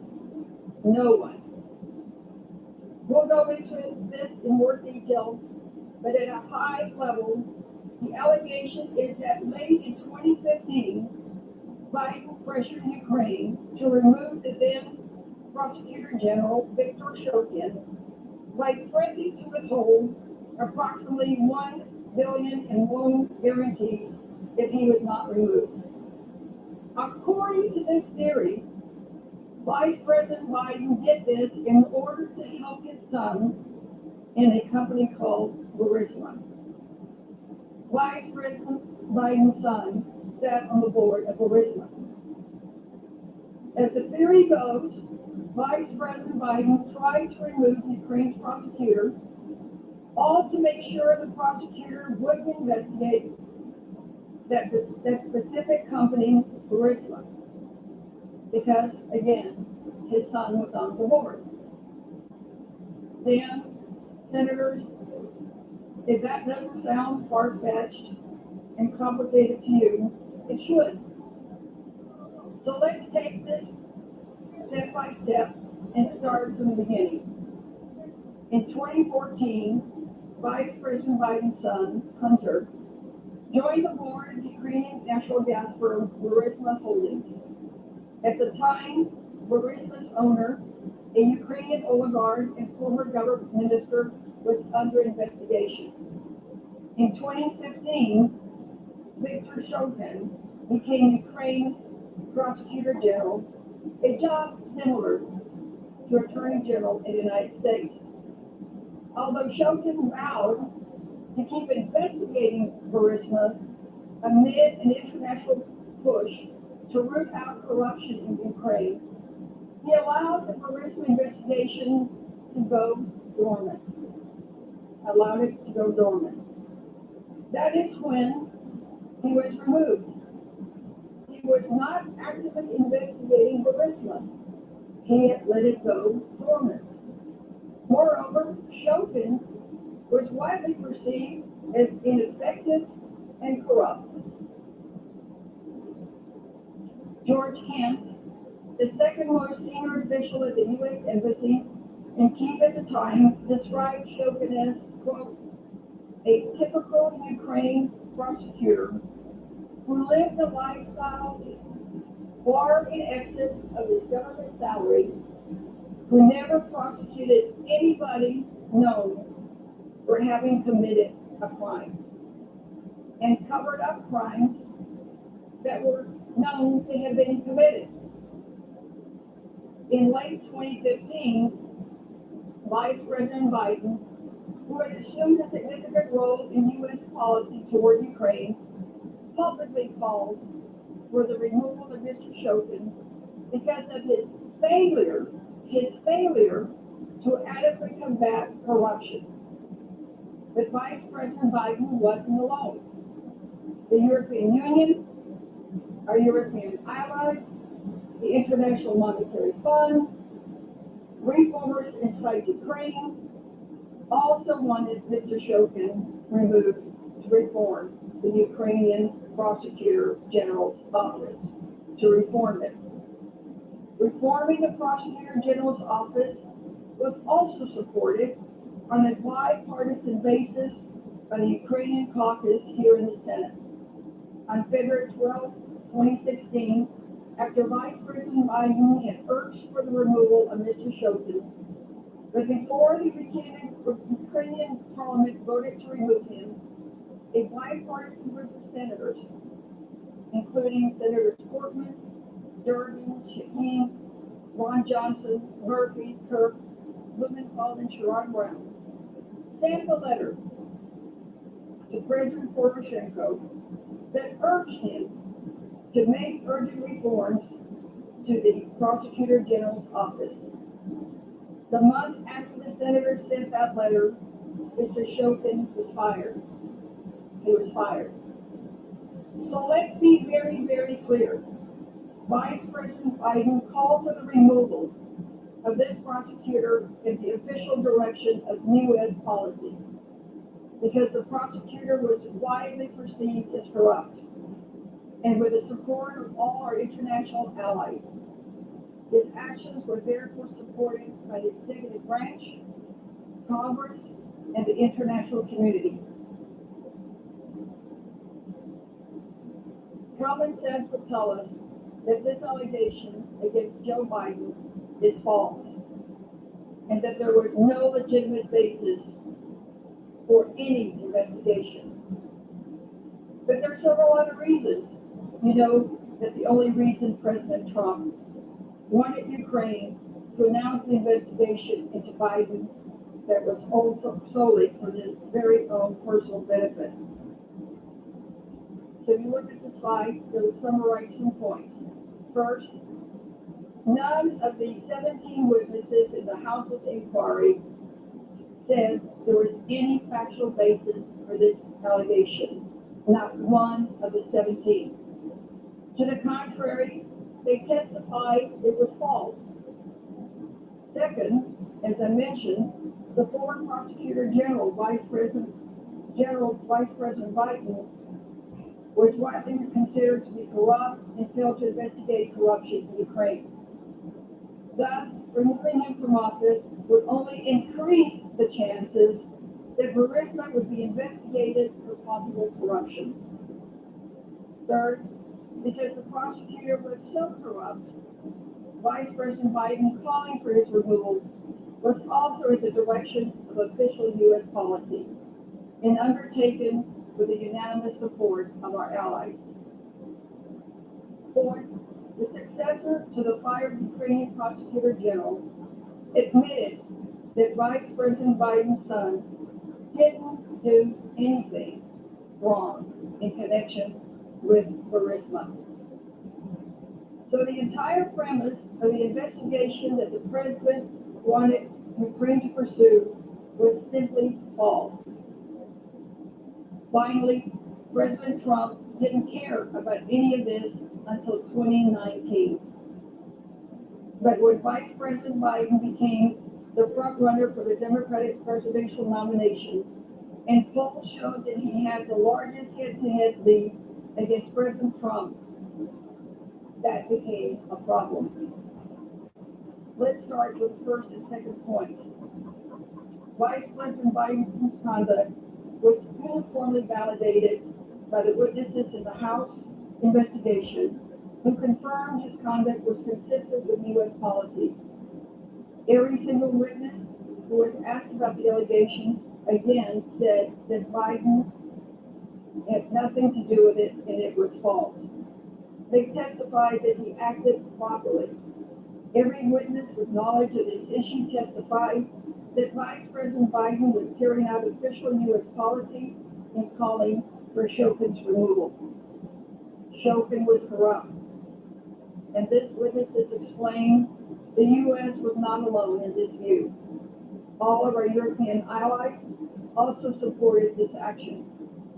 There is simply no evidence, nothing, nada, in the record to support this baseless allegation. I'd like to go through some of that testimony now. First, here are Dr. Hill and Mr. Holmes, so let's watch. Now, are either, Dr. Hill, are you aware of any evidence to support the allegations against Vice President Biden? I know, sir. And in fact, Mr. Holmes, the former Prosecutor General of Ukraine, who Vice President Biden encouraged to fire, was actually corrupt, is that right? Right. And was not pursuing corruption investigations and prosecutions, right? My understanding is, the prosecutor general at the time, Shokin, was not at that time pursuing investigations of Burisma or the Bidens. And in fact, removing that corrupt prosecutor general was part of the United States anti-corruption policy, isn't that correct?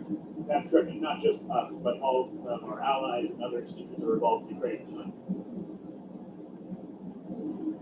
Ambassador Yovanovitch, too, confirmed these points. Let's watch her testimony. And in fact, when Vice President Biden acted to remove the former corrupt prosecutor in Ukraine, did he do so as part of official United States policy? Official U.S. policy That was endorsed and was the policy of a number of other international stakeholders, other countries, other monetary institutions, financial institutions. And similarly, when asked if there was any factual basis to support the allegations about Biden, George Kent replied, none whatsoever.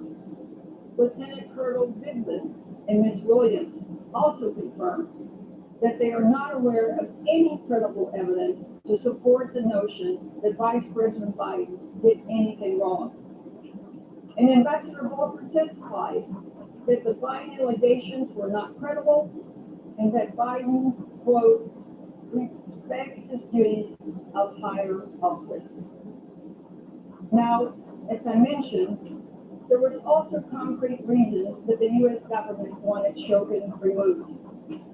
As David Holmes, a senior official at the U.S. Embassy in Ukraine, testified, by the time that Shokin was finally removed in 2016, there were strong concerns that Shokin himself was corrupt and not investigating potential corruption in the country. In fact, part of the concern was that Shokin was not investigating Burisma. Under Shokin, the investigation into the owner of Burisma for earlier conduct had stalled and was dormant. That was part of the reason why the United States and other countries wanted to remove Shokin.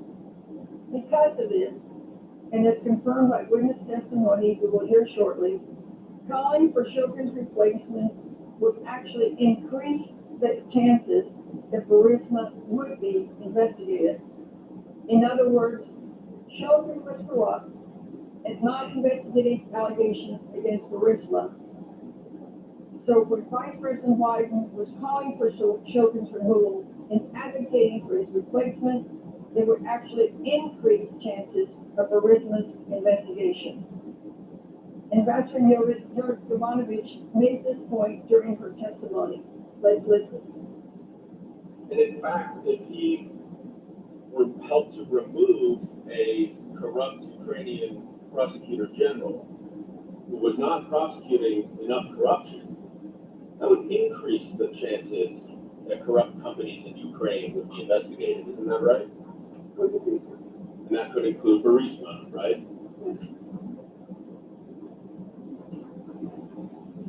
President Trump and his allies have tried to justify President Trump's withholding a military aid and a White House meeting unless Ukraine announced the investigations he wanted, by saying it's the same thing Vice President did when he called for Ukraine to remove its corrupt prosecutor. It is not the same thing. As you just heard, Vice President Biden followed official U.S. policy. He went through official channels to remove the prosecutor that was corrupt. And he did it with the support of our allies. That is the exact opposite of what President Trump did. He pushed Ukraine for an investigation that has no basis, that no one agreed with, that was not at all U.S. policy, and that only benefited him. George Kent addressed this very point during his testimony. Let's listen. And Mr. Kent and Mr. Taylor, the defenders of the president's behavior have made a big deal out of the fact that Vice President Biden encouraged the Ukrainians to remove a corrupt former Ukrainian prosecutor, 2016, Mr. Shokin. In fact, Senator Rand Paul on Sunday said, and I quote him, "They're impeaching the President Trump, for exactly the same thing that Joe Biden did." Is that correct? Is what the president did in his phone call and what Joe Biden did in terms of Mr. Shokin, are those exactly the same things? And if not, how are they different? I do not think they are the same things. What former Vice President Biden requested of former President of Ukraine, Poroshenko, was the removal of a corrupt prosecutor general, Viktor Shokin, who had undermined a program of assistance that we had spent, again, U.S. taxpayer money, to try to build an independent investigator unit to go after corrupt prosecutors. And there was a case called the Diamond Prosecutor case, in which Shokin destroyed the entire ecosystem that we were trying to help create. The investigators, the judges who issued the warrants, the law enforcement that had warrants to do the wiretapping, everybody to protect this former driver who he made a prosecutor. That's what Joe Biden was asking, remove the corrupt prosecutor. So Joe Biden was participating in an open effort to establish whole of government effort to address corruption in Ukraine. That is correct. Great. So, Mr. Kent, as you look at this whole mess, Rudy Giuliani, President Trump, in your opinion, was this a comprehensive and whole of government effort to end corruption in Ukraine? Referring to the request in July, I would not say so. No, sir. In short, the allegations against Vice President Biden are groundless. And so there is no comparison, none at all, between what he did and the President Trump's abuse of power. Now, let's turn to the third point. Part of the allegation against former Vice President Biden is that he pushed for the corrupt Ukrainian prosecutor's removal in order to protect his son from the investigation. In fact, the president's claim about being concerned about corruption in Ukraine has recently emphasized this component of the theory, that the president wanted Ukraine to investigate Hunter Biden's work on the board of Burisma, not the former vice president. This, too, is false, simply false.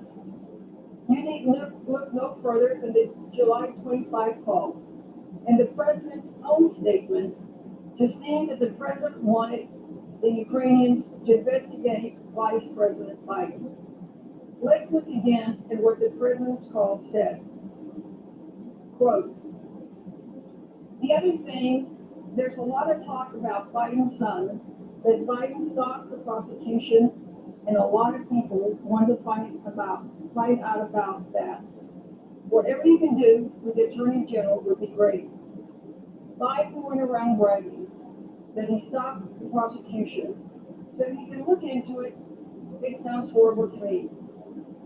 The president was clearly asking President Zelensky to investigate Joe Biden. And what did the president say on the White House lawn on October 3rd? When he was asked about the Ukraine scheme, he said, quote, "Well, I think they should, if they were honest about it, we saw the film yesterday, they would start a major investigation into the Bidens. It's a very simple answer. He said, the Bidens, plural. Not one Biden, the Bidens. It's clear that the president wanted what he wanted from Ukraine, an investigation to smear his political rival. But even if the president wanted an investigation of Hunter Biden, there is no basis for that either. Now, how do you know? Well, Ukraine's former prosecutor general admitted that the allegation against Vice President Biden's son was plainly false. You can see it on the slide, his own words, plainly false. Then Ukrainian Prosecutor General Yuri Lutsenko recanted his earlier allegations and confirmed, quote, Biden was definitely not involved in any wrongdoing involving Burisma. So, even the Ukrainians believe that Biden's son did nothing wrong. The long and short of it is that there was no basis for the investigation that the president was pursuing and pushing. None. He was doing it only for his own political benefit. But let's look at one more important reason why it's clear that President Trump simply wanted a political benefit from Ukraine's announcement of this investigation and didn't care about the underlying conduct. The allegations against Vice President Biden were based on events that occurred in late 2015 and early 2016. They were all well publicized at the time, but as soon as President Trump took office, he increased military support to Ukraine in 2017 and the next year, 2018. But it wasn't until 2019, over 3 years after Vice President Biden called for Shokin's removal, 3 years after, that President Trump started pushing Ukraine to investigate that conduct. So what changed? What changed? Why did President Trump not care at all about Biden's request for the removal of Shokin the year after it happened in 2017? Or the next year in 2018? Senators, you know what changed in 2019. When President Trump suddenly cared, it's that Biden got in the race. On April 25, Vice President Biden announced he would run for president in 2020. If President Trump was so concerned about this alleged corruption, why did he push Ukraine to investigate when he entered office in 2017? Or in 2018, after Biden gave public remarks about how he pressured Ukraine to remove Shokin? Why did President Trump instead wait until former Vice President Biden was campaigning for the Democratic nomination? Senators, it's obvious. Because President Trump wanted to hurt Vice President Biden's candidacy and help himself politically. He pushed for an investigation in 2019 because that's when it would be valuable to him, President Trump. He pushed for it when it started to become clear that Vice President Biden could beat him. And he had good reason to be concerned. Let's look at the slide about some polls. Throughout the scheme, polling had consistently shown the former Vice President handily beating President Trump by significant margins in head-to-head matchups. The chart on the screen shows A Fox News poll emphasizes this point. The chart shows that from March through December, Vice President Biden has consistently led President Trump in national polls by significant margins. So beginning around March, Vice President Biden is beating the president in polls, even on Fox News. In April, Biden officially announces his candidacy. And then when the president gets worried. In May, the president's personal lawyer tells the press that he's planning to travel to Ukraine to urge newly elected President Zelensky to conduct the two investigations, one into Vice President Biden. You know what else happened in May? A Fox News poll showed Biden beating Trump by 11 points. This clearly did not go unnoticed. On May 9th, the president's personal lawyer, Mr. Giuliani, said in an interview, and this is a quote, "I guarantee you Joe Biden will not get to election day without this being investigated."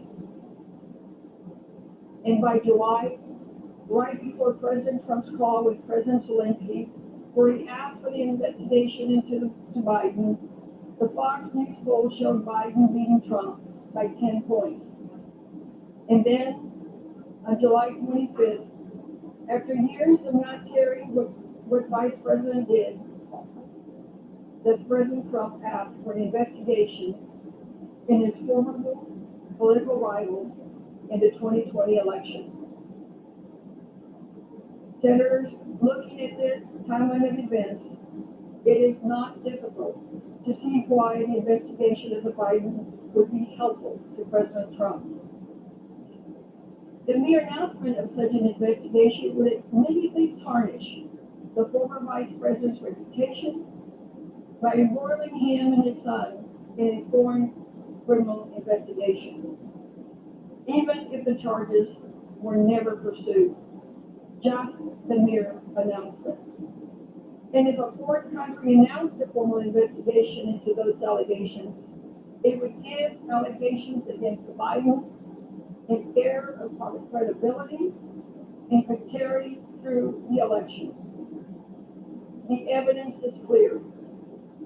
Everyone knew, even Ukraine, that there was no merit to the allegation that Biden called for the removal of Shokin for any illegitimate reason.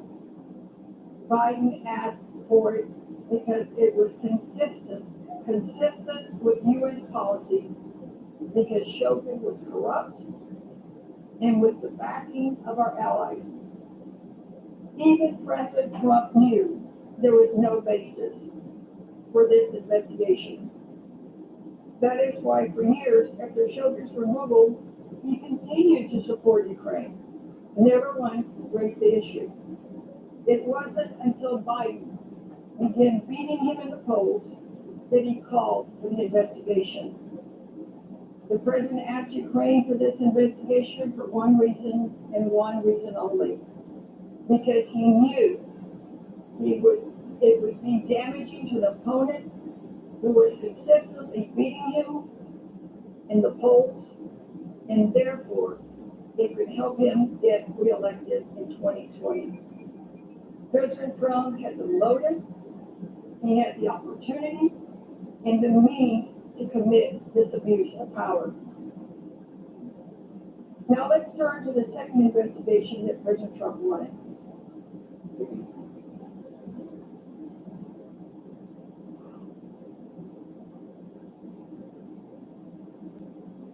What he wanted is a widely debunked conspiracy theory that Ukraine, rather than Russia, interfered in the 2016 U.S. election to benefit President Trump's opponent. As we will explain, the allegation that Ukraine interfered in the 2016 elections, just like the allegation that Biden improperly removed the Ukraine prosecutor, has absolutely no basis in fact. In fact, this theory ignored the unanimous conclusions of the U.S. Intelligence Agency, the Congressional Intelligence Committees, and Special Counsel Mueller, which found that Russia attacked our elections. It also went against the Senate Intelligence Committee report, which found no evidence supporting that Ukraine attacked our elections. Nor did any witness support the theory that Ukraine attacked our elections. Indeed, even President Trump's own advisors told him that claim was false. In fact, the one person who told President Trump his theory is true, who was it? You know it was our adversary, Russia, who had everything to gain by deflecting the blame for their attack on Ukraine. Let's look at what President Trump was actually suggesting Ukraine investigate. The theory is this: instead of listening to our entire intelligence community that concluded that Russia interfered in our 2016 election to assist Donald Trump, the new theory says it was Ukraine that interfered in the election to help Hillary Clinton and hurt Donald Trump. One aspect of this conspiracy theory was that the American cybersecurity firm CrowdStrike, which had helped the DNC respond to Russia's cyber attack in 2016, moved a DNC server to Ukraine to prevent the FBI from examining it. Here's what President Trump said about this conspiracy theory during the July 25 call. Quote, I would like you to find out what happened with this whole situation with Ukraine. They say CrowdStrike. I bet you have one of your wealthy people. The server, they say Ukraine has it. Once again, if this sounds far-fetched and crazy, it should, because it is. There is simply no factual basis to support this conspiracy theory. Let's walk through the concrete reasons why. First, as I mentioned, our entire U.S. intelligence community, the Senate Select Committees on Intelligence, and Special Counsel Mueller all unanimously found that Russia, not Ukraine, interfered in the 2016 election. And Russia did it to help Donald Trump and hurt Hillary Clinton. Here's an example of that. This is the conclusion of the Director of National Intelligence report entitled Assessing Russian Activities and Intentions in Recent U.S. Elections.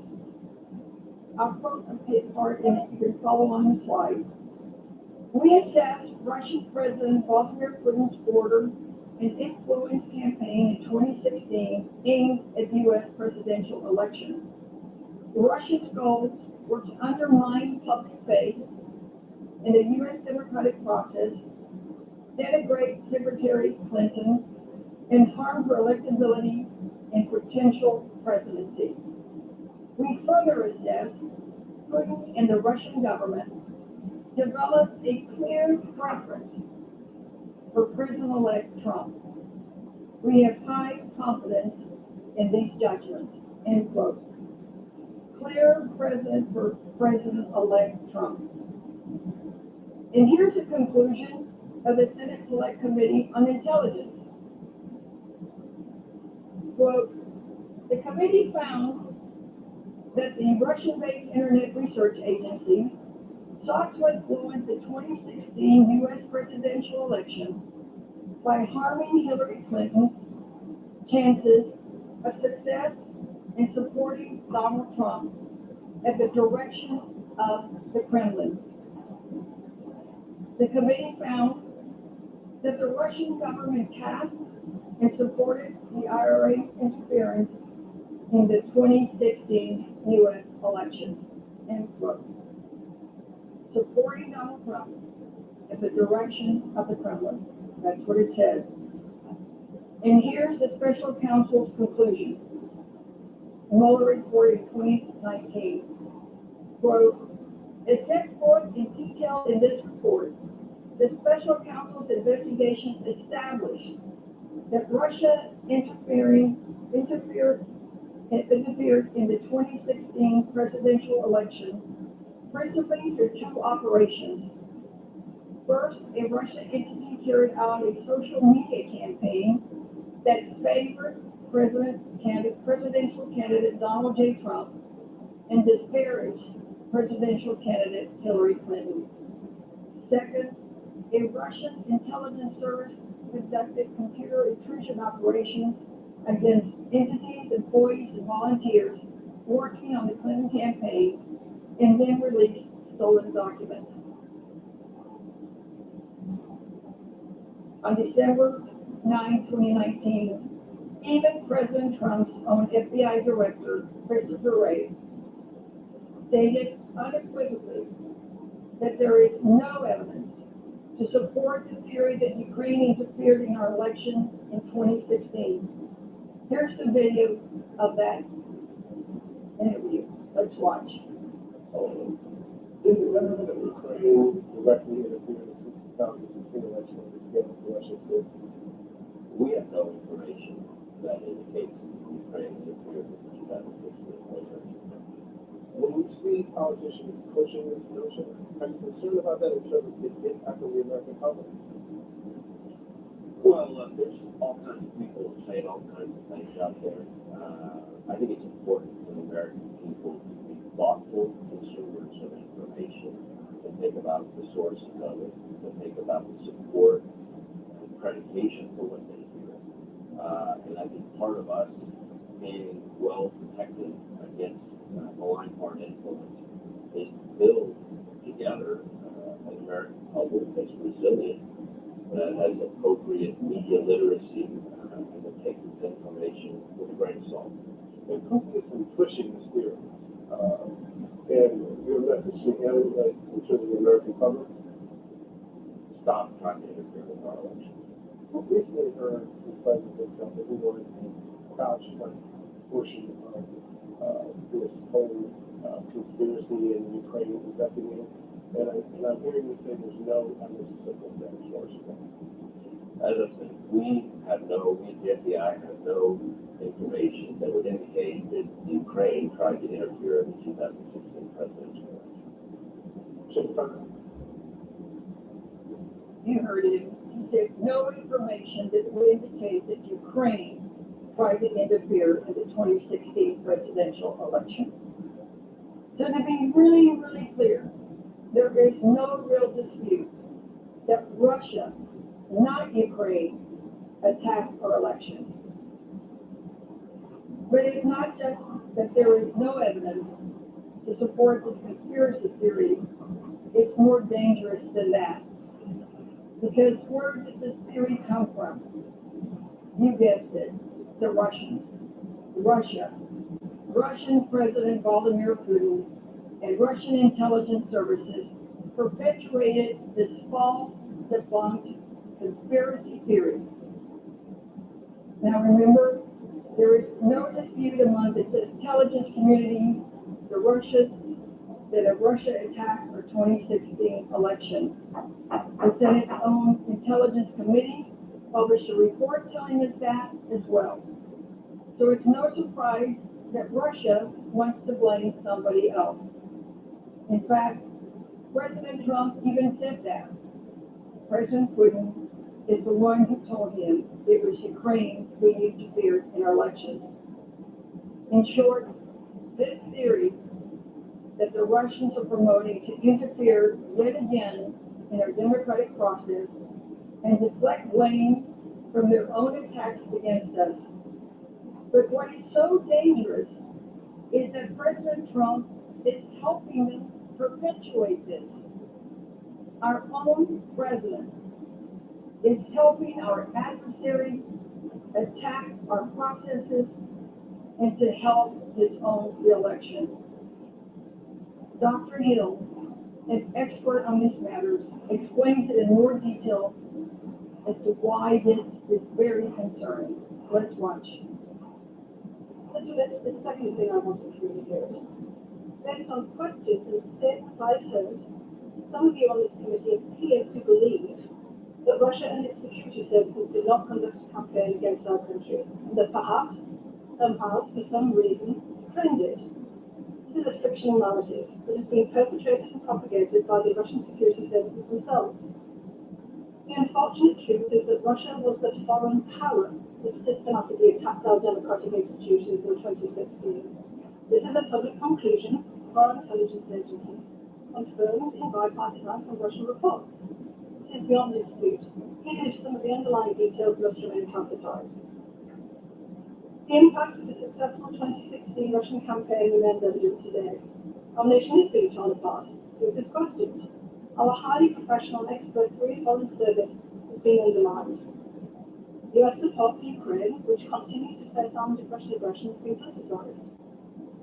The Russian government's goal is to weaken our country, to diminish America's global role, and to neutralize a perceived US threat to Russian interests. Their goal is to weaken our country, to diminish America's global role, and to neutralize the perceived U.S. threat to Russian interests. That's why it's so dangerous. Because despite the lack of any evidence to support this demonic conspiracy theory, unanimous conclusion of the intelligence community, Congress, Special Counsel Mueller, and the FBI to the contrary, President Trump continued to promote this fake conspiracy theory just because it would be beneficial and helpful to his own reelection campaign. Even President Trump's own senior advisors told him his allegations were false. Tom Bossert, President Trump's former Homeland Security advisor, stated publicly that the CrowdStrike theory had been debunked. Here's that interview. Let's watch. It's not only a conspiracy theory, it is completely debunked. You know, I don't want to be glib about this matter, but last year, retired former Senator Jim Gray wrote a piece in the Hill magazine saying the 3 ways or the 5 ways to impeach oneself. And the third way was to hire Rudy Giuliani. And at this point, I am deeply frustrated with what he and the legal team is doing and repeating that debunked theory to the president.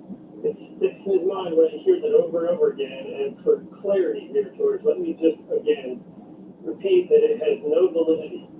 The United States government reached its conclusion on attributing to Russia the DNC hack in 2016 before it even communicated it to the FBI, long before the FBI ever knocked on the door at the DNC. So a server inside the DNC was not relevant to our determination of the attribution. It was made up front and beforehand. And so while servers can be important in some of the investigations that followed, it has nothing to do with the U.S. government's attribution of Russia to the DNC hack. The theory has no validity. That's what he said. Dr. Hill, too, testified that White House officials, including Mr. Buster and former National Security Advisor H.R. McMaster, spend a lot of time refuting the CrowdStrike conspiracy theory to President Trump. Let's hear it. Now, Dr. Hill, is this in reference to this debunked conspiracy theory about Ukraine interference in the 2016 election that you discussed in your opening statement as well as from Chairman Schiff? The reference to CrowdStrike in the survey, yes, that's correct. And it is your understanding that there is no basis for these allegations, is that correct? That's correct. Now, isn't it also true that some of President Trump's most senior advisors had informed him that this theory of Ukraine interference in the 2016 election was false? That's correct.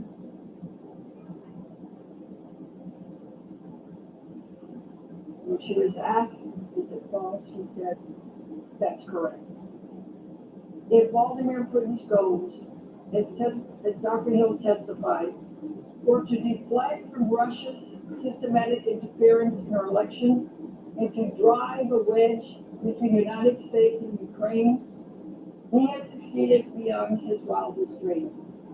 The alternative narrative of Ukrainian interference on the 2016 election has now been picked up by the president's defenders and the conservative media.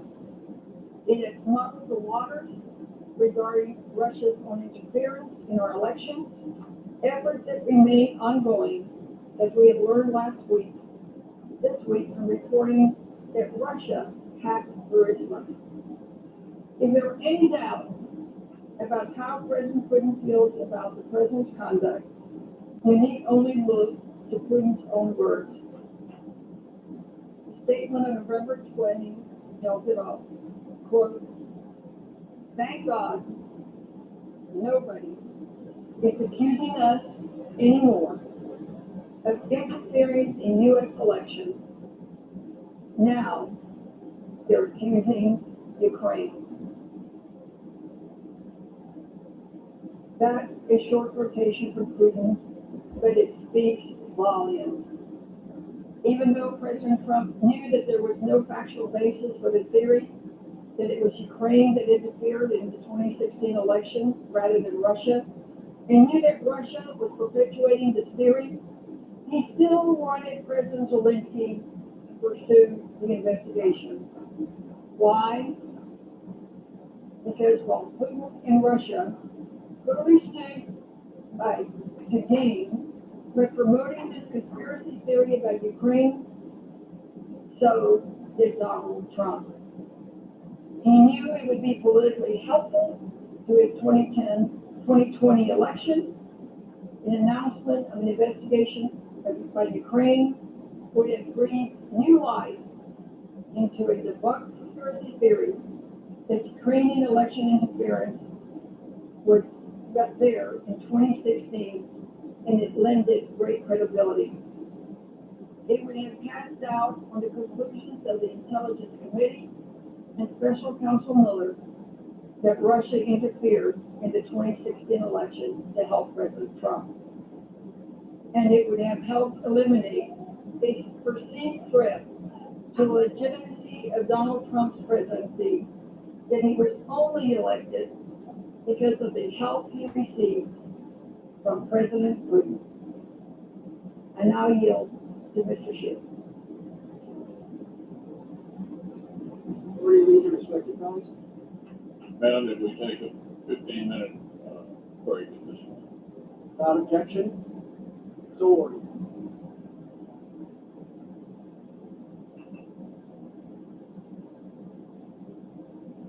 That was Representative Sylvia Garcia of Texas, concluding her remarks.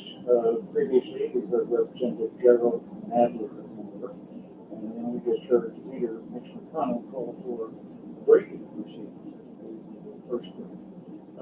You are, of course, listening to special coverage of the Senate impeachment trial from NPR News. We're listening to 89.3 KECC Pasadena, 89.1 KUOR Redmond, 90.3 KTLA Coachella, 89.5 KJAI Ohio. Eliason and Tim Mack, and we will review the testimony that was offered this morning and the presentations that were made by a couple of the Democratic House managers. And we will look forward to whatever might be heard in the afternoon with some of our Eastern advances. Certainly the argument was made by Democratic managers that they have the means and the reason for impeachment. You are listening to special coverage of the Senate impeachment trial from NPR News. This is special coverage of the Senate impeachment trial from NPR News. I'm Scott Simon. This is, of course, day 3 of the impeachment trial of President Donald J. Trump and day 2 for House managers to make their case for the removal of the president based on 2 articles of impeachment approved last month. Representative Gerald Nadler of New York and Sylvia Garcia of Texas have made the first two presentations of the day. The lead impeachment match, Representative Adam Schiff of California, right up with another levity, was introduced by Chief Justice John Roberts at the start of today's session. I'm not sure the Chief Justice is fully aware of just how rare it is, how extraordinary it is for the House members to be able to command the attention of senators sitting silently for hours, or even for minutes for that matter. Of course, it doesn't hurt that the morning starts out every day with a sergeant at arms warning you that if you don't, you will be in prison. It's a special coverage of the Senate impeachment trial from NPR. After Mr. Schiff, the House managers resumed presenting their case, and it was quickly back to blunt talk today that laying out the case for the president's removal from office. Based on the first article of impeachment, which charges President Trump with abusing the power of his office. This is House Judiciary Chairman Gerald Nadler this afternoon. The president's conduct was wrong. It is illegal. It is dangerous. And it captures the worst fears of our founders and the framers of the Constitution. Since President George Washington took office in 1789, no president has abused his power in this way. Let me say that again. No president has ever used his office to compel a foreign nation to help him cheat in our elections. Representative Nadler spent much of his time this afternoon trying to expand on that note, and he stressed that the framers of the U.S. Constitution had feared foreign interference in U.S. elections. He viewed that as a serious threat that then fled from the United States. The President's legal team is, of course, also present in the Senate chamber. We will hear more from them in today's meeting. President Trump is not in the room, but he is clearly following the proceedings closely. Here's what he had to say yesterday when he was in Davos, Switzerland, of the case made by House leaders in Washington, D.C. They talked about their tremendous case. And it's all done, their tremendous case. They had no case. It's all a hoax. It's a con job. So, we're joined here in the studio by NPR's national political correspondent, Mara Lions. Mara, thanks for being with us. Happy to be here. And NPR political reporter Tim Mack up on Capitol Hill. Thank you, Tim. Hey, Tim. Mara, we just heard the President's Washington responding, even hinted he might consider popping in on the trial. You take that seriously? No, I don't. The president has also in Davos talked a lot about whether he would want witnesses, and he said sure, and he would like to hear from John Bolton, and he also talked about how he'd like to sit there and stare into the faces of the House managers. But he's also said that he couldn't let these people testify because of national security. And in fact, he has ordered Mick Mulvaney, his acting chief of staff, former National Security Advisor John Bolton, and others not to testify. So it sounds like if you kind of separate all the president's comments about witnesses, net, he doesn't want them. And Mitch McConnell doesn't want them. And I think when it comes down to a vote for witnesses, I think it will be pretty clear to Republicans that if you vote for witnesses, the president will consider that vote a betrayal and there could be repercussions. So I think that a lot of what the president said is not necessarily what he is planning to do. Sure, now, Mara, any Republican senators reassessing their positions? Since the argument started, well, there are a small handful that have said they were open to the idea of calling witnesses. Whether we're going to get to 4, which is the magic number, you need 4 Republicans to join the Democrats after opening arguments are finished, and when they get to vote on the question of witnesses. I think that if the president doesn't want them and Mitch McConnell doesn't want them, you're not going to get to 4. You might have Mitt Romney or Susan Collins or Lisa Murkowski maybe vote for witnesses, but I can't imagine getting that critical mass. The House managers have a really tough political task. They have to convince a jury that in this case is not neutral to decide the Senate. And the jury gets to decide for itself what the definition of an impeachable offense is. So they're trying to convince a non-neutral jury that what the president did was an abuse of power and that it was impeachable at the same time as the president's lawyers are saying an abuse of power is not impeachable. Jim Mack, let me turn you up on the hill. The Democrats seem to be confident that they're having an impact outside the chamber, not inside. Well, one of the big questions throughout the first few days of this trial has been, who is their audience? Is their audience the public, the American public, who they're trying to leverage to put pressure on members of the Senate, or is the audience these Republicans that are on the fence on the issue of witnesses? That's the big question. And so far, it looks like that Democrats have been aiming at the public and not particularly all that interested in targeting the Lisa Murkowski's and the Susan Collins and the Mitt Romney that are in the jury for them. And the reason I say that is because in the first few days, Democrats, and particularly the first day when there were some considerations about the parameters of the trial, Democrats were actually, acting in a kind of tough love manner. They were criticizing senators who didn't see their way. In particular, there was this moment when House Judiciary Committee Chairman Jerry Nadler almost accused senators who did not want to immediately subpoena John Bolton, saying that these senators were, who didn't agree with his position, were complicit with the president and they didn't want that subpoena immediately. And that rubbed some folks the wrong way. I mean, Senator Lisa Murkowski told Alaska Public Radio that she was offended by that.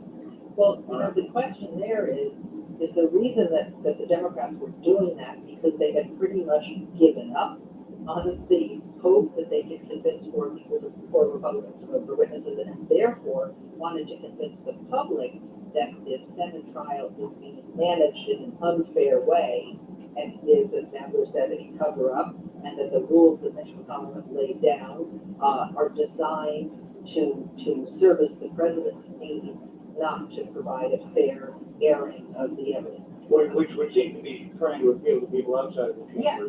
Yes, that's what I'm saying. To appeal to voters to say, look, the Senate didn't conduct a fair trial, they wouldn't have any witnesses, and they want to establish, number one, they want to show all the evidence that they have, and they're doing a very good job of that. There's voluminous amounts of evidence and video snippets that they've been playing, but they want to leave the impression that the Senate did something that was unfair. It's kind of the reverse of the Republicans' role during the House impeachment hearings, where they complained about the process and said it was unfair and a witch hunt. Now Democrats are saying, potentially, if you don't include witnesses, you have conducted an unfair trial, a show trial. Tim, the strategy that Mr. Nadler and the Democrats seem to deploy today was to play old quotes from President Trump's most defenders today. I'm thinking of, for example, Alan Dershowitz and Lindsey Graham, but arguments they made during the impeachment trial of Bill Clinton. Well, that's right. And I mean, I would point to that as being really interesting. I don't think that you're going to see Alan Dershowitz or Senator Lindsey Graham change their minds based on this, but it was very curious. I'm sure that there kind of been a reversal of sorts. You've seen this. A lot of folks who were around during the Clinton, well, I wouldn't say a lot, a number of folks who were around during the Clinton impeachment are now having second acts in the Trump impeachment era. And some folks are at a different position at a previous point. So you can expect that the House impeachment managers will be making a point of that. But what I'm really interested in seeing over the last couple hours is the legal argument that the Democrats and the impeachment managers are pushing forward that, one of the big expectations for the defense is that they will argue that all presidents engage in political calculation, and that the president may have had some political considerations in this case, may have wanted to have some sort of political benefit, but that's common and it happens all the time. And the job for a House impeachment manager. That's what makes all many sense. Get over it. Foreign policy, all politics is always involved in foreign policy. Get over it. The big challenge for House impeachment managers is to argue, look, yes, there are political calculations involved in the office of the presidency, but this is no ordinary political calculation, and that the president has crossed this threshold into outright corruption because he's not merely considering whether politics might be involved with the decision, but that he's soliciting for interference. He's using an outside channel, using Rudy Giuliani, his personal lawyer, and he's conditioning public policy for his personal and direct personal political benefit. That's the argument that the impeachment managers are making. And what's really interesting is that if the trying to convince the public that what the president did is not just wrong and inappropriate. They've actually made some headway on that. Big majority think the president did something that was illegal or unethical. But the public is split down the middle about whether he should be removed for those things, especially so close to an election when voters are going to get to decide his fate for themselves. And we see that they've made headway in convincing people that what the president did was wrong or unethical, but they haven't made a lot of headway in convincing people that he should be removed. You're listening to special coverage of the Senate impeachment trial from NPR News. Democracy. Democracy needs to be heard. It pays for yourself. Everybody can choose who gets to run the country. A representative form of government. Within the rule of law, you always need somebody at the watchdog telling you the truth. It's important to stay updated as a citizen, as a voter. 89.3 KPCC. Democracy needs to be heard. Our voice is important, everybody's voice. I'm James Kumarasamy. From the biggest breaking stories of the day to the important issues and trends with. This is an historic victory. What is a very important day. Everybody's going to pay a price. You will, everybody will. I'm just so happy to be home and to put my feet on this land again. Another huge development. News Hour, the BBC, every afternoon at 1 on 89.3 KPCC. KPCC supporters include Searchlight Pictures, presenting Jojo Rabbit, nominated for 6 Academy Awards, supporting actress Scarlett Johansson, adapted screenplay by Taika Waititi, film editing, production design, costume design, and Best Picture of the Year. Cirque du Soleil, presenting Volta. Volta, Under the Big Top at Dodger Stadium, now through March 8th, and opens March 18th under the Big Top at OC Fair and Event Center. More information at cirquedusoleil.com. You're listening to special coverage of the Senate impeachment trial from NPR News. Scott Simon here, with Mara Elias and Tim Mack. Thank you both for being with us. Mara, let me turn to you now. By the way, the Senate stands in recess, subject to the call of the chair. And we expect that they will be back in 10-15 minutes. Something on that order. They resume working. We've heard from 2 of the Democratic impeachment managers today. So far, House Judiciary Committee Chairman Gerald Nadler and Representative Sylvia Garcia of Texas. And Mara, let me turn to you because Congresswoman Garcia pointed out that many of the allegations made by the president's team against former Vice President Biden date back to events that took place years before Donald Trump took office. Now, for example, she noted that Biden's request that the Ukrainian prosecutor be removed from his job occurred. Well, let me play what she said. But as soon as President Trump took office, he increased military support to Ukraine in 2017 and the next year, 2018. But it wasn't until 2019, over 3 years after Vice President Biden called for Shokin's removal, 3 years after, that President Trump started pushing Ukraine to investigate that conduct. So what changed? What changed? Mara Elias, What changed? Joe Biden was running for president, and the president saw the polls that Joe Biden was beating him in head-to-head matchups in battleground states. Maybe he overreacted because shortly after that, Biden started looking weaker than he had in the original early polls. But the point is that the White House argument that he was concerned about corruption, that's why he held up the aid, well, he never did before. So that's, the House managers are trying to pick apart the White House arguments bit by bit. But the question is, what is the political incentive for any senator, Republican senator, to break with Donald Trump on the question of impeachment, conviction and removal, or even on the question of witnesses? what is the political incentive? I don't see any. I mean, that's the question. With the exception of maybe Susan Collins, facing a tough race in Maine, wants to preserve her brand as an impartial, bipartisan politician, but it's hard to see. The other... I mean, somebody will inevitably point out that Edmund G. Ross of Kansas voted against the impeachment of Andrew Johnson. He didn't have a political motive, but he did say he was taking responsibility. Yes, and that's possible. And for people who have no more political future, like Lamar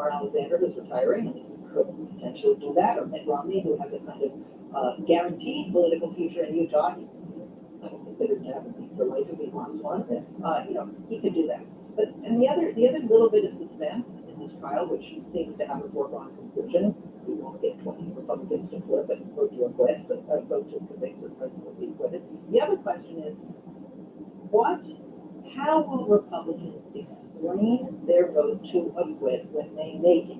Will they say that the president did nothing wrong, that the call was perfect, or will they say that what he did was inappropriate, but the voters should make the decision about his fate? In other words, inappropriate but not impeachable. And I think that's a really big difference. Mitt Romney's on record saying that what the president did in the phone call was wrong and appalling.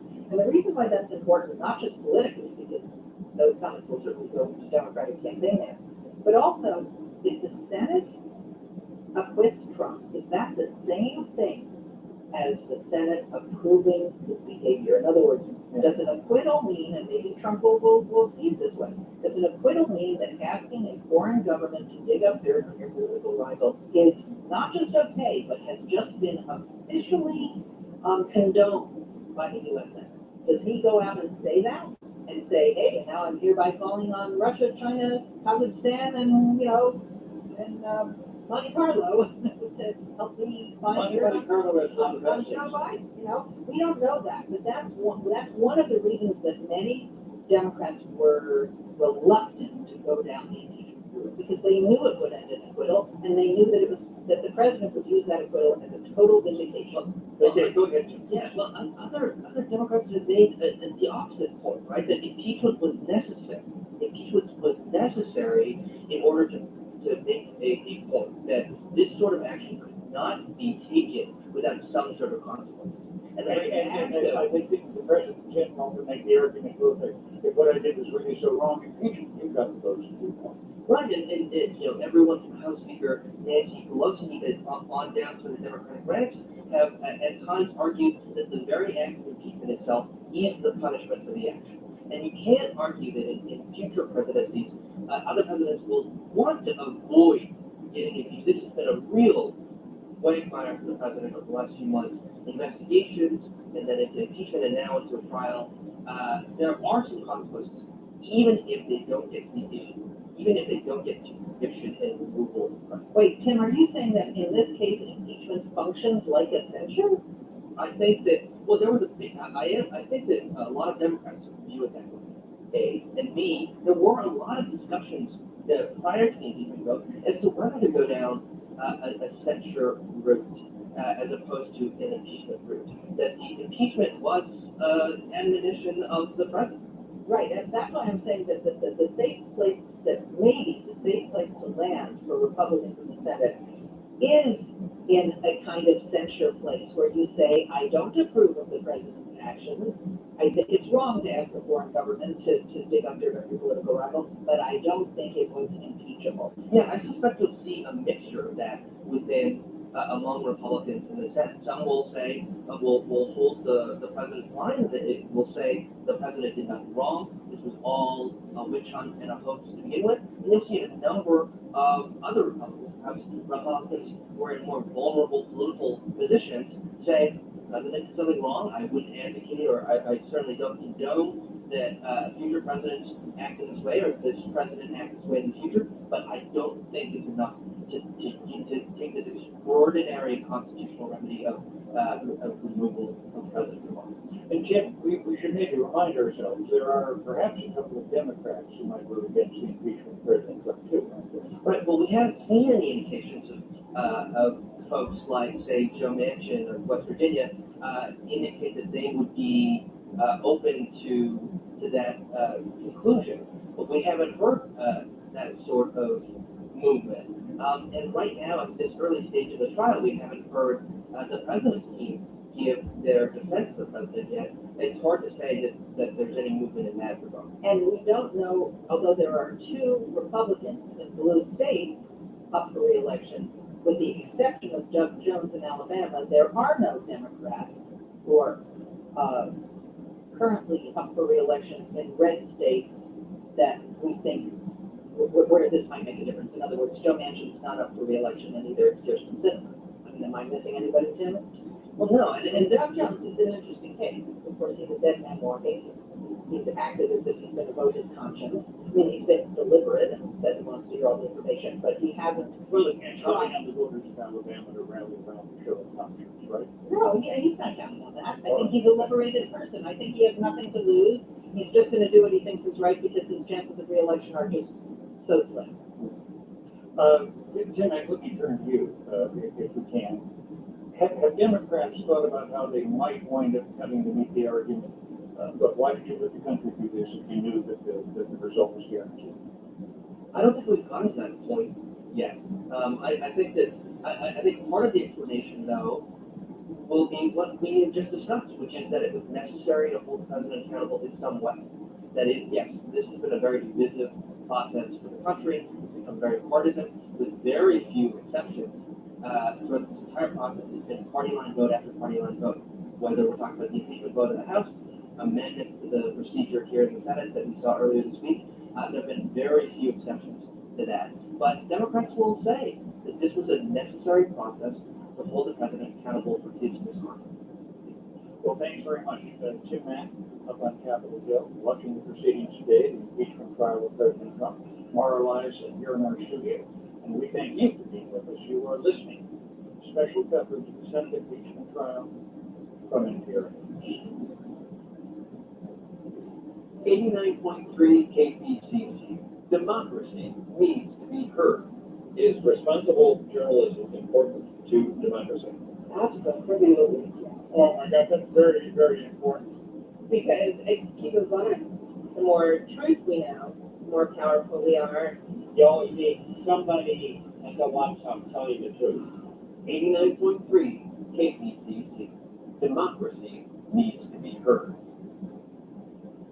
Hey, KPCC sustainers, are you making your donation directly to your bank account? That's the best way to make the most of your monthly support. Giving through your bank account means less of your donation goes toward credit and debit cards.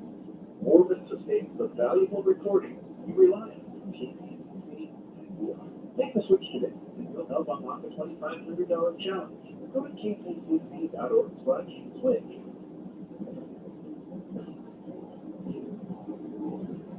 Hi, it's Murray Matchell. Every year for the past 17 years, we've gone on stage with the film with critics to preview the Oscars. It's one of our most popular KPCC in-person events. I can even believe you said that. This year it's on Sunday, February 2nd, the week before the Academy Awards, and we're back at the historic Theater at Ace Hotel in downtown LA. Tickets on sale now at kpcc.org/in-person.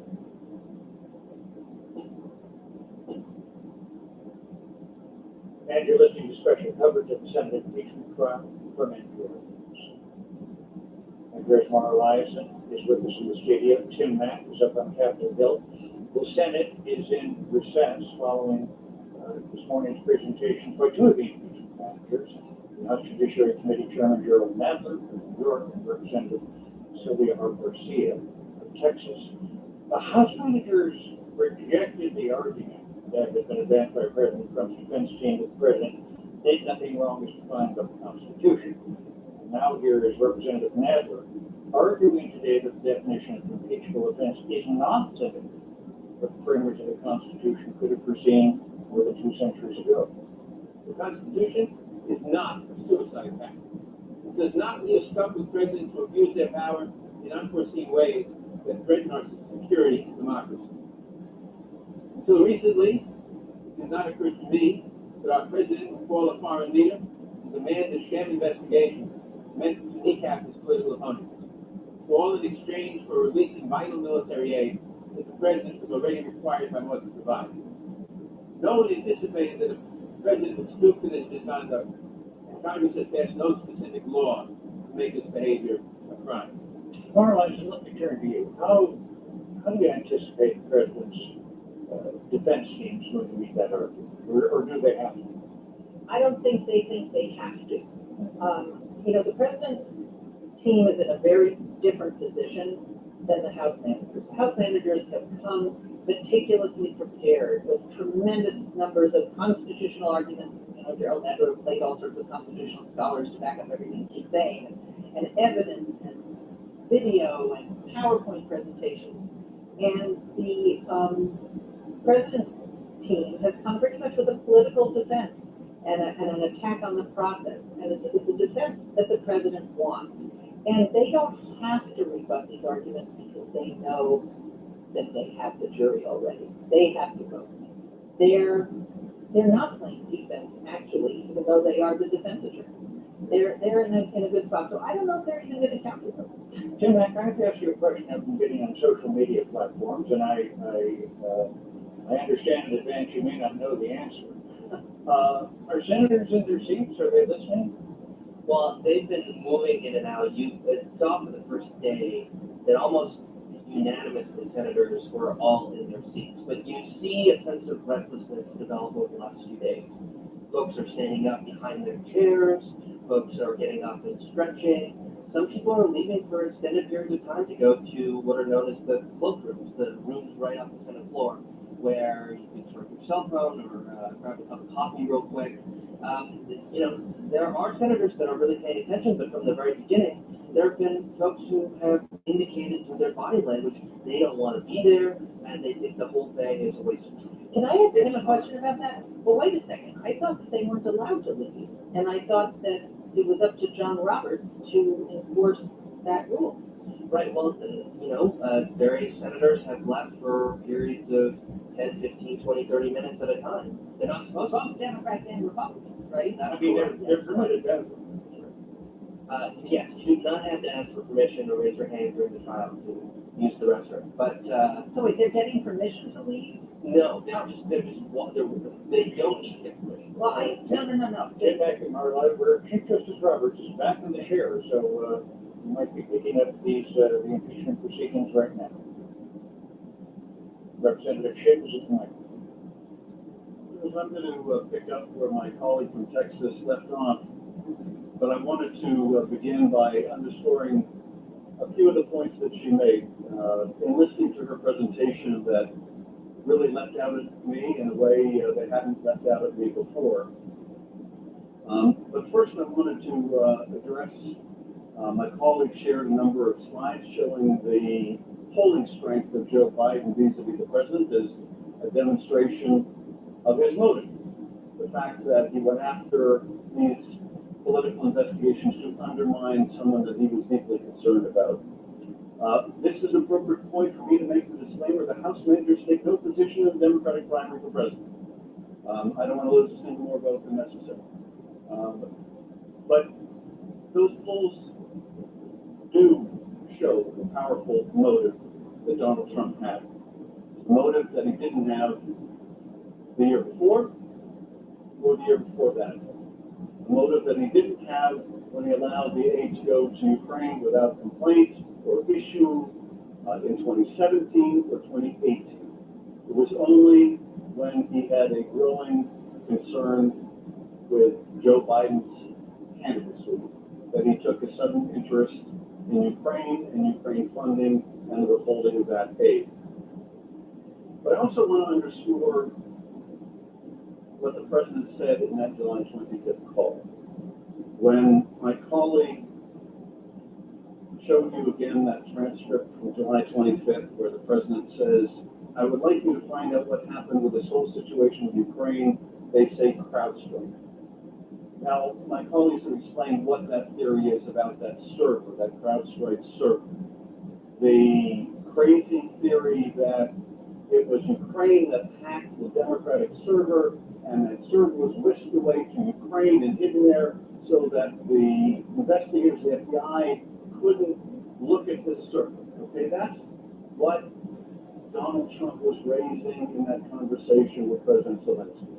Now, I bring this point up again, because you may hear from my colleagues, the president's lawyers, as we heard during the testimony in the House, that the concern was over Ukrainian interference in the election, and why isn't it possible that both Russia and Ukraine interfered in the election? Well, never mind, that's contrary to all the evidence. But it's important to point out here that we're not talking about generic interference. We're not talking about, as we heard from some of my colleagues in the House, a tweet from a Ukrainian here or an op-ed written by somebody there and equating it with the kind of systematic interference of the Russians. What we're talking about here, what the president is talking about here, is a very specific conspiracy theory going to the server itself, meaning that it was Ukraine that hacked the Democratic server, not the Russians. This theory was brought to you by the Kremlin. Okay? So we're not talking about generic interference, we're talking about the server. We're talking about CrowdStrike. At least that's what Donald Trump wanted to investigate or announce. This completely focused, Kremlin-pushed conspiracy theory. Now, I was also struck by that video you saw of Tom Bossert, the former Homeland Security Advisor for the President, in which he talked about how completely debunked and crazy this conspiracy theory is. And then there was that rather glib line that was, he admitted was glib, but nonetheless made a point. The 3 or 5 ways to impeach oneself, and the third way was to hire Rudy Giuliani. Now, it struck me watching that clip again that it's important to emphasize that Rudy Giuliani is not some Svengali kid who has the president under his control. There may be an effort to say, okay, the human hand grenade Rudy Giuliani, it's all his fault. He has the president in his grip. And even though the U.S. intelligence agencies and the bipartisan Senate Intelligence Committee and everyone else told the president time after time, this is nonsense, the Russians interfered, not the Ukrainians, that he just couldn't shake himself with what he was hearing from Rudy Giuliani. You can say a lot of things about President Trump, but he's not led by the nose by Rudy Giuliani. And if he is willing to listen to his personal lawyer over his own intelligence agencies, his own advisors, then you can imagine what a danger that presents to this country. Now, my colleague also played for you that interview with Director Wray, and again, I was just struck anew by that interview. And in that interview, Director Wray says, we have no information that indicates that Ukraine interfered with the 2016 presidential election. That is Donald Trump's director of the FBI. We have no information that indicates Ukraine interfered with the 2016 election. None, as in zero. The reporter that says, when you see politicians pushing this notion, are you concerned about that in terms of the impact on the American public? And the director says, well, look, there's all kinds of people saying all kinds of things out there. Well, yes, there are, but this person was the President of the United States. When he says there's all kinds of people out there saying all kinds of things, what he's really saying is the President of the United States. It's one thing if someone off the street says it, but when it's coming from the President of the United States, you can see what a danger it is if it is patently false and it is promulgated by the Russians. And again, the reporter says, and we heard from the president himself, he wanted the CrowdStrike portion of this whole conspiracy investigated. And I'm hearing you say there's no evidence to support this. And Wray says, as I said, we at the FBI have no information that would indicate Ukraine tried to interfere in the 2016 presidential election. None. And so, you can imagine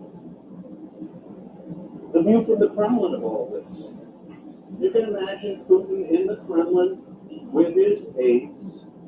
When one of his aides comes into the office and says, Vladimir, you're never going to believe this. The President of the United States is pushing our CrowdStrike theory. And you can also imagine the incredulity of Vladimir Putin. You're kidding, right? You mean he really believes this? His own people don't believe this. Nobody believes this.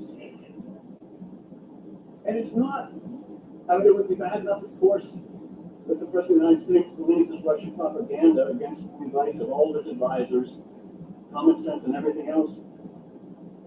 But it's worse than that. It's worse than that.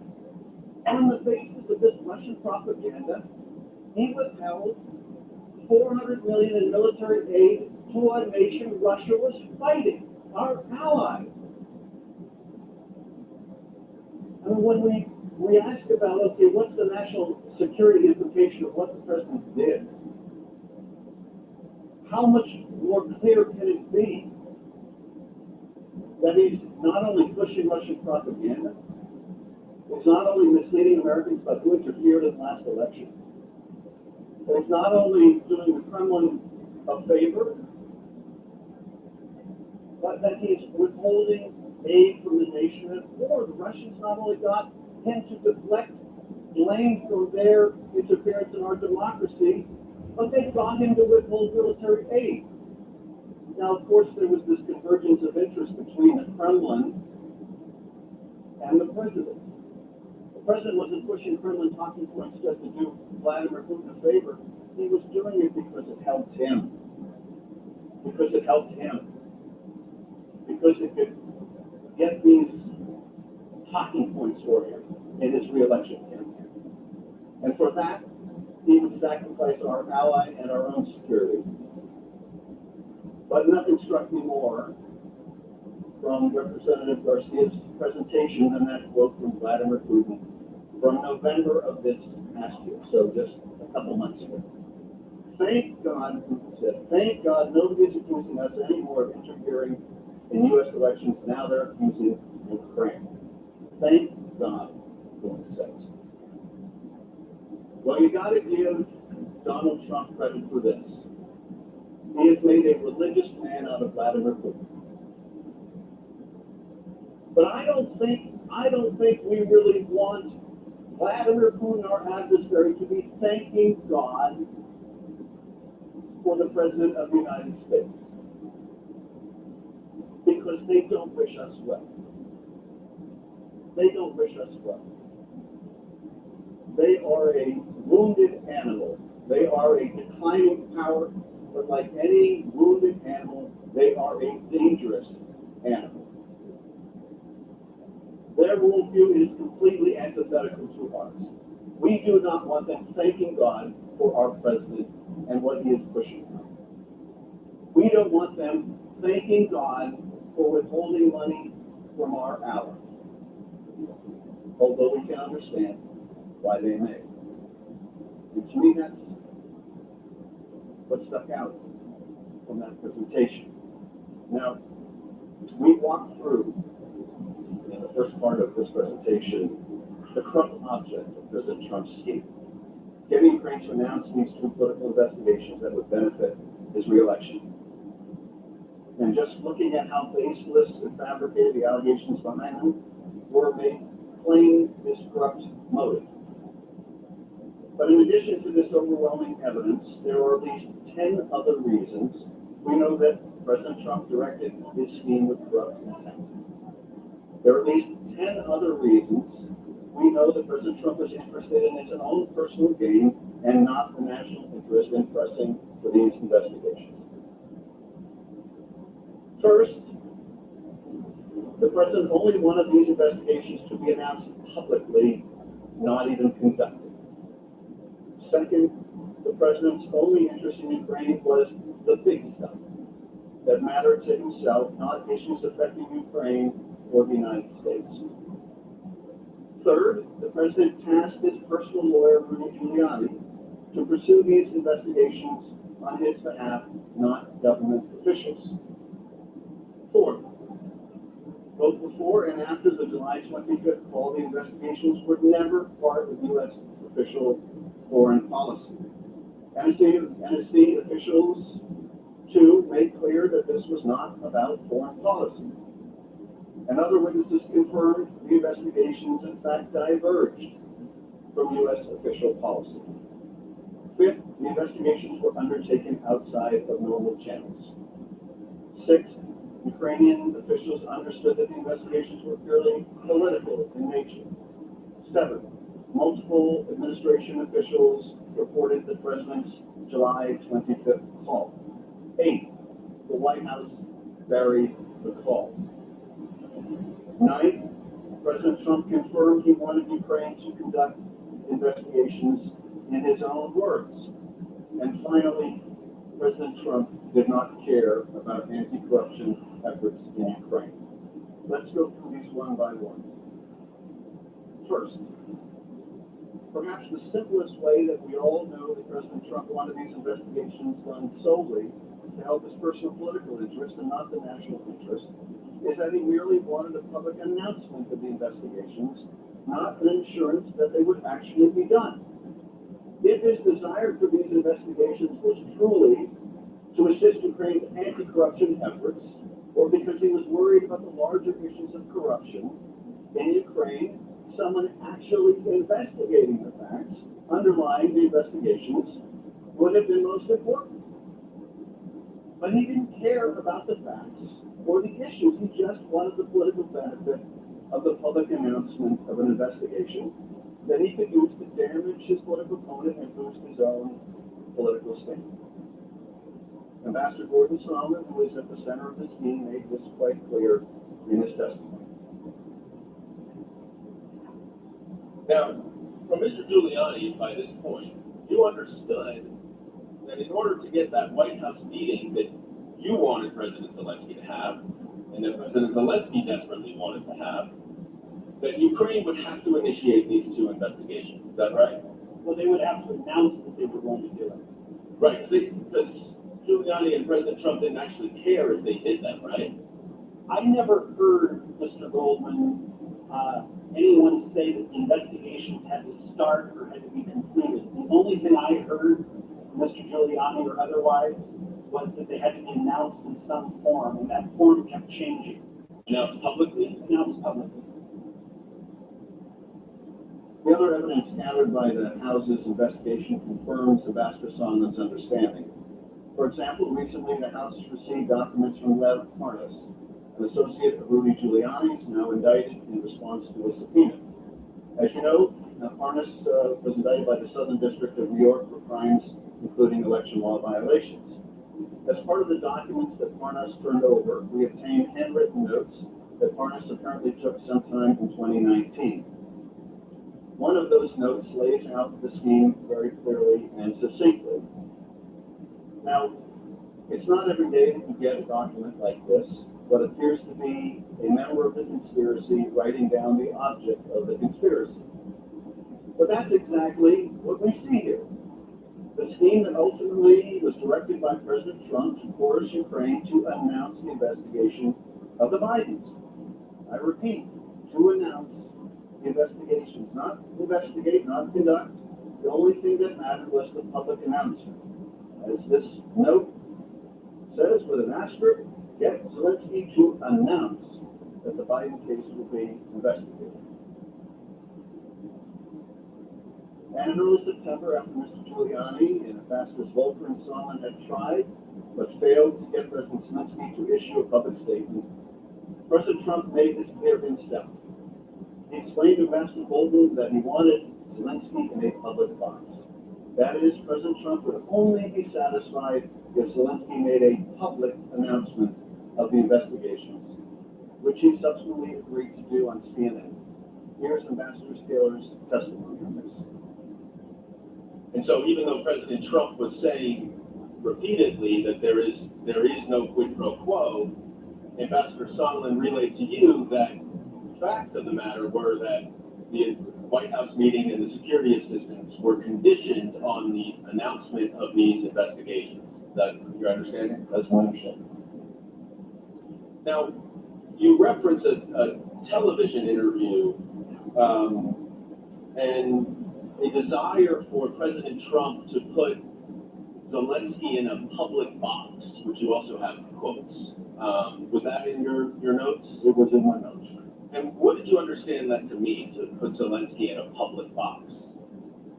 I understood that to mean that President Trump, through Ambassador Sondland, was asking for President Zelensky to very publicly commit through these investigations, that it was not sufficient to do this in private, that this needed to be a very public statement.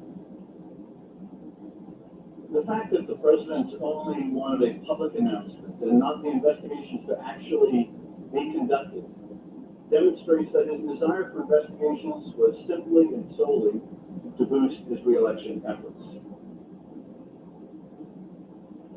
Number two, turning to the second reason, President Trump's agents who helped carry out this scheme confirmed that his desire for Ukraine to announce the investigations was solely for his personal political benefit.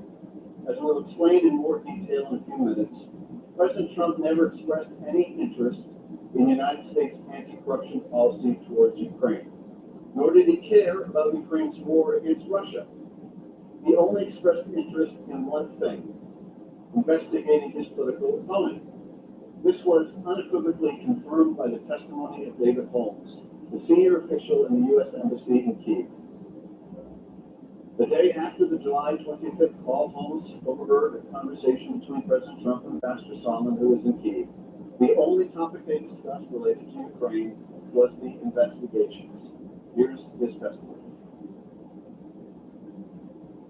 Ambassador Sondland placed a call on his mobile phone, and I heard him announce himself several times along the lines of Gordon Sondland holding for the president. It appeared that he was being transferred through several layers of switchboards and assistants, and I then noticed Ambassador Sondland's demeanor change and understood that he had been connected to President Trump. While Ambassador Sondland's phone was not on speakerphone, I could hear the president's voice through the earpiece of the phone. The president's voice was loud and recognizable. Ambassador Sondland held the phone away from his ear for a period of time, presumably because of the loud volume. I heard Ambassador Sondland greet the president and explain he was calling from Kyiv. I heard President Trump then clarify that Ambassador Sondland was in Ukraine. Ambassador Sondland replied yes, he was in Ukraine, and went on to state, President Zelensky, quote, loves your ass. I then heard President Trump ask, so he's going to do the investigation. Ambassador Sondland replied that he's going to do it, adding that President Zelensky will do anything you ask him to do. After the call, Ambassador Sondland confirmed to Holmes that the investigations were the president's sole interest with Ukraine because, and this is very important, they benefit the president. After the call ended, Ambassador Sondland remarked that the president was in a bad mood, as Ambassador Sondland stated was often the case early in the morning. I then took the opportunity to ask Ambassador Sondland for his candid impression of the president's views on Ukraine. In particular, I asked Ambassador Sondland if it was true that the president did not give an expletive about Ukraine. Ambassador Sondland agreed that the president did not give an expletive about Ukraine. I asked why not. Ambassador Sondland stated that the president only cares about big stuff. I noted there was big stuff going on in Ukraine, like a war with Russia. Ambassador Sondland replied that he meant big stuff that benefits the president, like the Biden investigation that Mr. Giuliani was pushing. The conversation then moved on to other topics. This understanding by Ambassador Sondland is independently confirmed by President Trump's own interaction with Ukraine. During his two telephone calls with President Zelensky, first on April 21st and then on July 25th, President Trump did not refer to any anti-corruption efforts or the war against Russia. He never even uttered the word corruption. Instead, he only spoke about investigating his political opponents. He later confirmed this narrow, singular focus to the press. On October 3rd, when he asked about the Ukraine scheme, he said, well, I would think if they were honest about it, they would start a major investigation into the Bidens. It's a very simple answer. Here's that conference.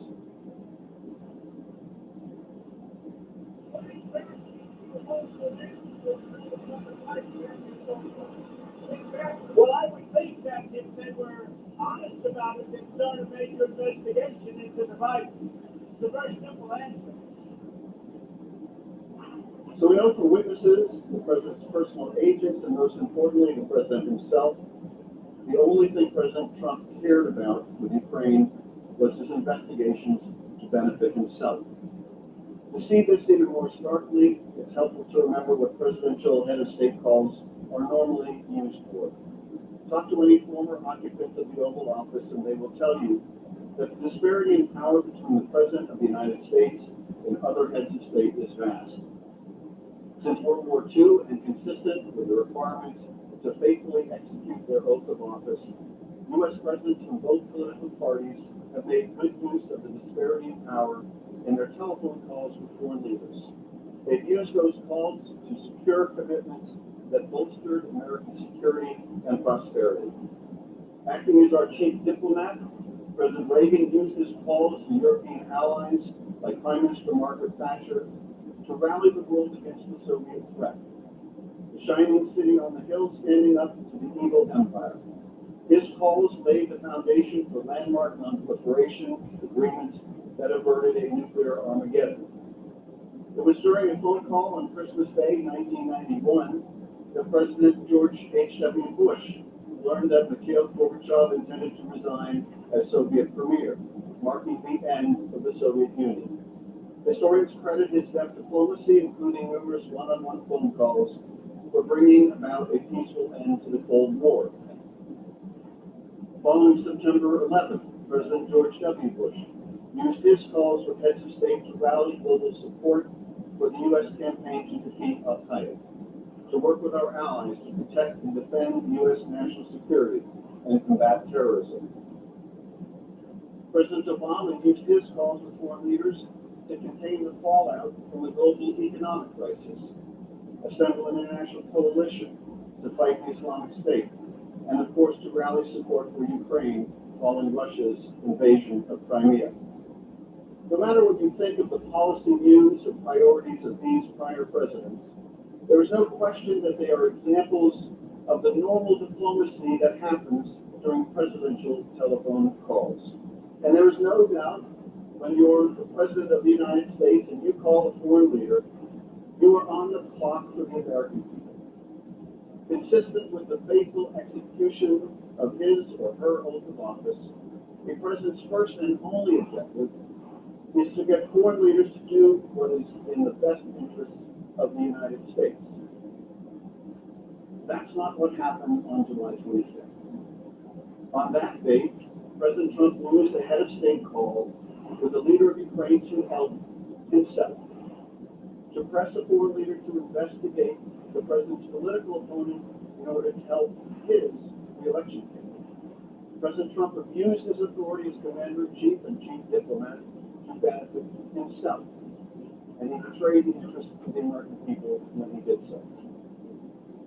Let's go to the third reason that we know the president put his interests first. The third reason you know that the investigations were politically motivated is the central role played by President Trump's personal attorney, Mr. Giuliani, who has never had an official role in government, in this government, but instead was at all times representing the president in his personal capacity. There's no dispute about this. For example, Mr. Giuliani made this point clearly in his May 10 letter to the president of Ukraine himself, where he wrote, "Dear President-elect Zelensky, I am private counsel to President Donald J. Trump. Just to be precise, I represent him as a private citizen, not as President of the United States.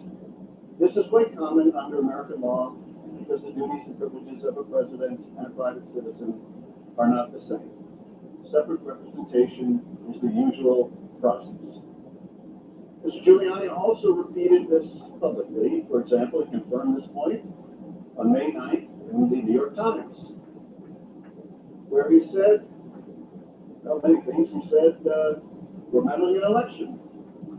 But we're not meddling in an election, we're meddling in an investigation, which we have a right to do. There's nothing illegal about it, he said. Somebody could say it's improper, and this isn't foreign policy.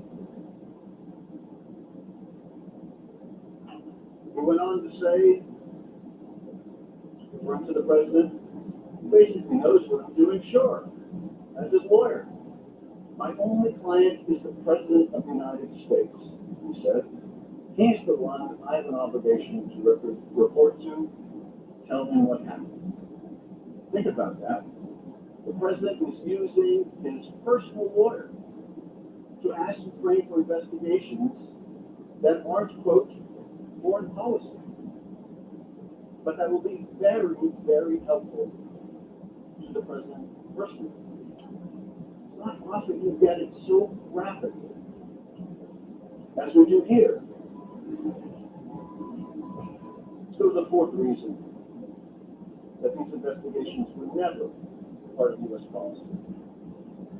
It wasn't just that President Trump used his personal lawyer.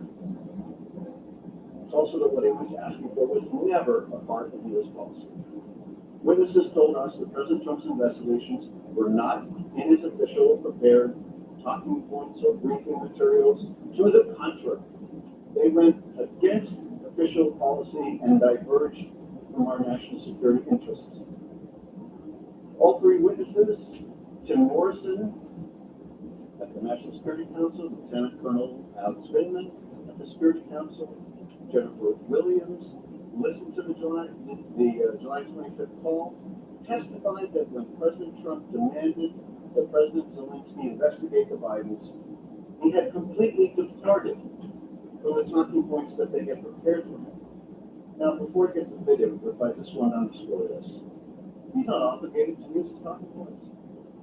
He's not obligated to follow the recommendations of his staff, no matter how sound they may be. But what this makes clear is, it wasn't U.S. policy that he was conducting. It was his private, personal interest that he was conducting. If it was U.S. policy, it probably would have been in the talking points and the briefing materials. But of course, it was not. Let's look at Mr. Morrison's testimony at this point. Now, Mr. Morrison, were these references to CrowdStrike, the server 2016 election, and to Vice President Biden and his son, were they included in the president's talking points? They're not.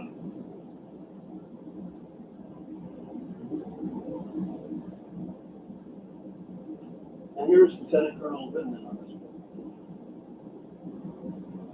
Colonel Vindman, you are the National Security Council's director for Ukraine. Did you participate in preparing the talking points for the president's call? I did. I prepared them. So you prepared them, they were then reviewed and edited by multiple senior officers at the NSC and the White House. Is that correct? That is correct. Did the talking points for the president contain any discussion of investigations into the 2016 election, the Bidens, or Burisma? They did not.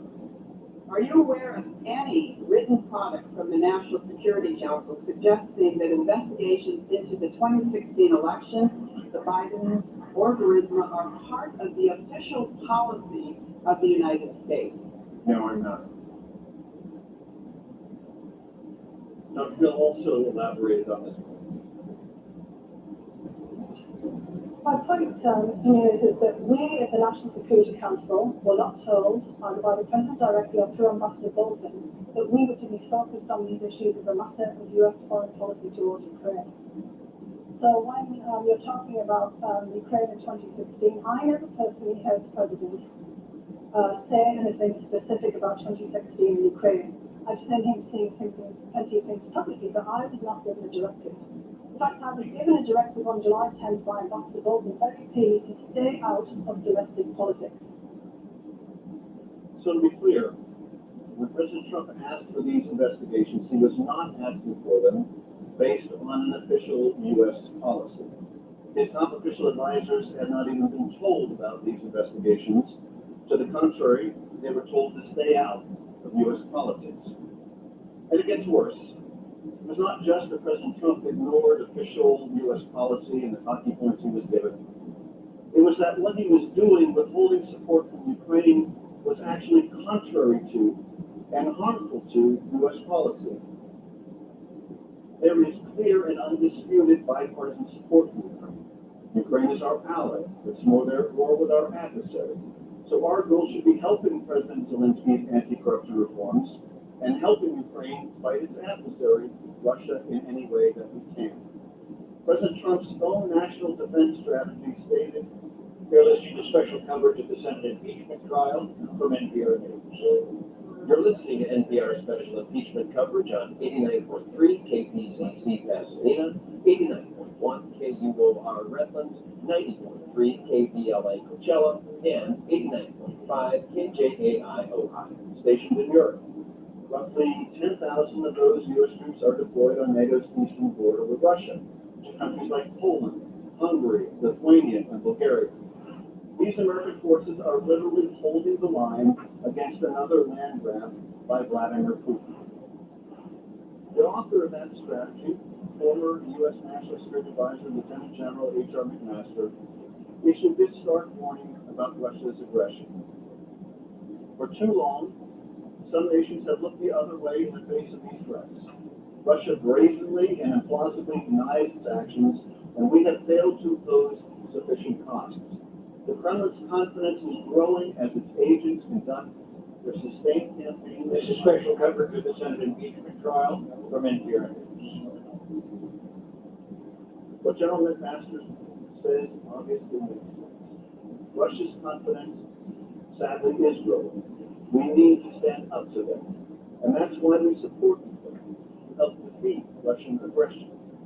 So on July 25th, when President Zelensky spoke to President Trump, that's what the McMaster was hoping to discuss. Or he would be hoping that he would discuss how we can support Ukraine in its fight against a huge adversary. Our confidence in one another. That's what President Zelensky was most worried about when he got on the line with the president on July 25th. Whether Ukraine could have confidence in U.S. support. Nearly 70% of Ukraine's territory, nearly 7% of Ukraine's territory have been annexed by Russian-backed forces. More than 15,000 troops have been lost in the hot war over the past 5 years. But when President Zelensky raised the issue of U.S. military aid needed to confront Russian aggression, President Trump did nothing to reassure the Ukrainian leader of our steadfast support of Ukraine's sovereignty. Instead, he made personal demands. It is for these reasons that President Trump's investigations went against official U.S. policy.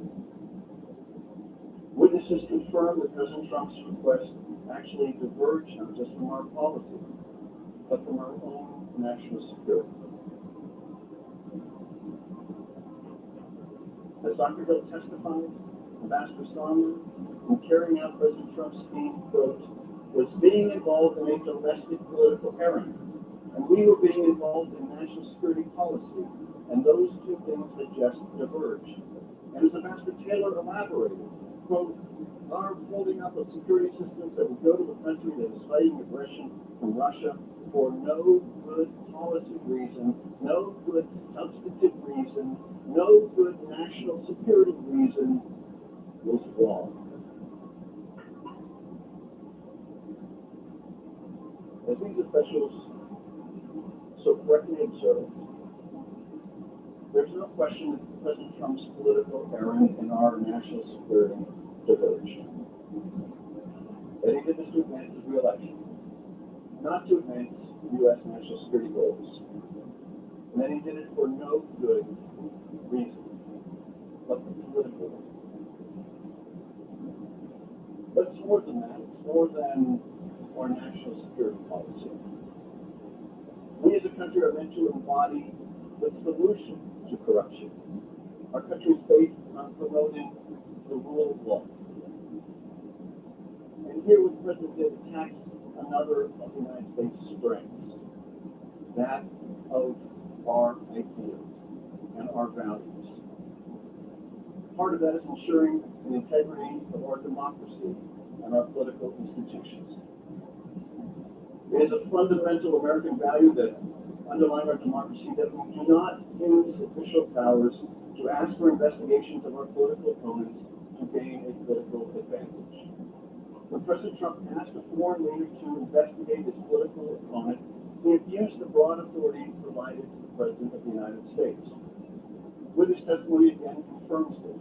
Vice President Pence's advisor, Jennifer Williams, was concerned by the President's focus on domestic political issues rather than U.S. national security, because the President is not supposed to use foreign governments for political errands.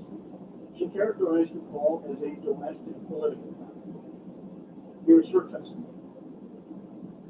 During my closed-door deposition, members of the committee asked about my personal views and whether I had any concerns about the July 25th call. As I testified then, I found the July 25th phone call unusual because, in contrast to other presidential calls I have observed, it involved discussion of what appeared to be a domestic political matter. Lieutenant Colonel Vindman also thought the call was improper and unrelated to the talking points he had drafted for the president. It is improper for the President of the United States to demand that a foreign government investigate a U.S. citizen and a political opponent. It was also clear that if Ukraine pursued an investigation, it was also clear that if Ukraine pursued an investigation to the 2016 elections, the Biden and Burisma, it would be interpreted as a partisan fight. This would undoubtedly result in Ukraine losing bipartisan support, undermining U.S. national security, and advancing Russia's strategic objectives in the region. Lieutenant Colonel Vindman, who, as a reminder, is a Purple Heart veteran, says what we all know clearly. It's improper for the President of the United States to demand a foreign government to investigate a U.S. citizen and a political opponent. And it wasn't just that Colonel Vindman thought that it was wrong. He was so concerned that he warned Ukraine, too, not to get involved in our domestic politics. In May, Lieutenant Colonel Vindman grew concerned by the pressure campaign he witnessed in the media, waged primarily by Rudy Giuliani. During a meeting with President Zelensky on May 20th, Lieutenant Colonel Vindman warned the Ukrainian leader to stay out of U.S. politics, because that is our official U.S. policy. During a bilateral meeting in which the whole delegation was meeting with President Zelensky and his team, I offered two pieces of advice. To be particularly cautious with regards to Ukraine, to be particularly cautious with regards to Russia, and its desire to provoke Ukraine, and the second one was to stay out of U.S. domestic policy. Politics. Why did you feel it was necessary to advise President Zelensky to stay away from U.S. domestic politics? Chairman, in the March and April timeframe, it became clear that there were actors in the U.S. Public actors, non-governmental actors, that were promoting the idea of investigations and 2016 Ukrainian interference, and it was consistent with U.S. policy to advise any country, all the countries in my portfolio, any country in the world, to not participate in U.S. domestic politics. So I was passing the same advice consistent with U.S. policy. It once again makes this clear. It was consistent with U.S. policy to advise any country, all the countries in my portfolio, any country in the world, who do not participate in U.S. domestic politics.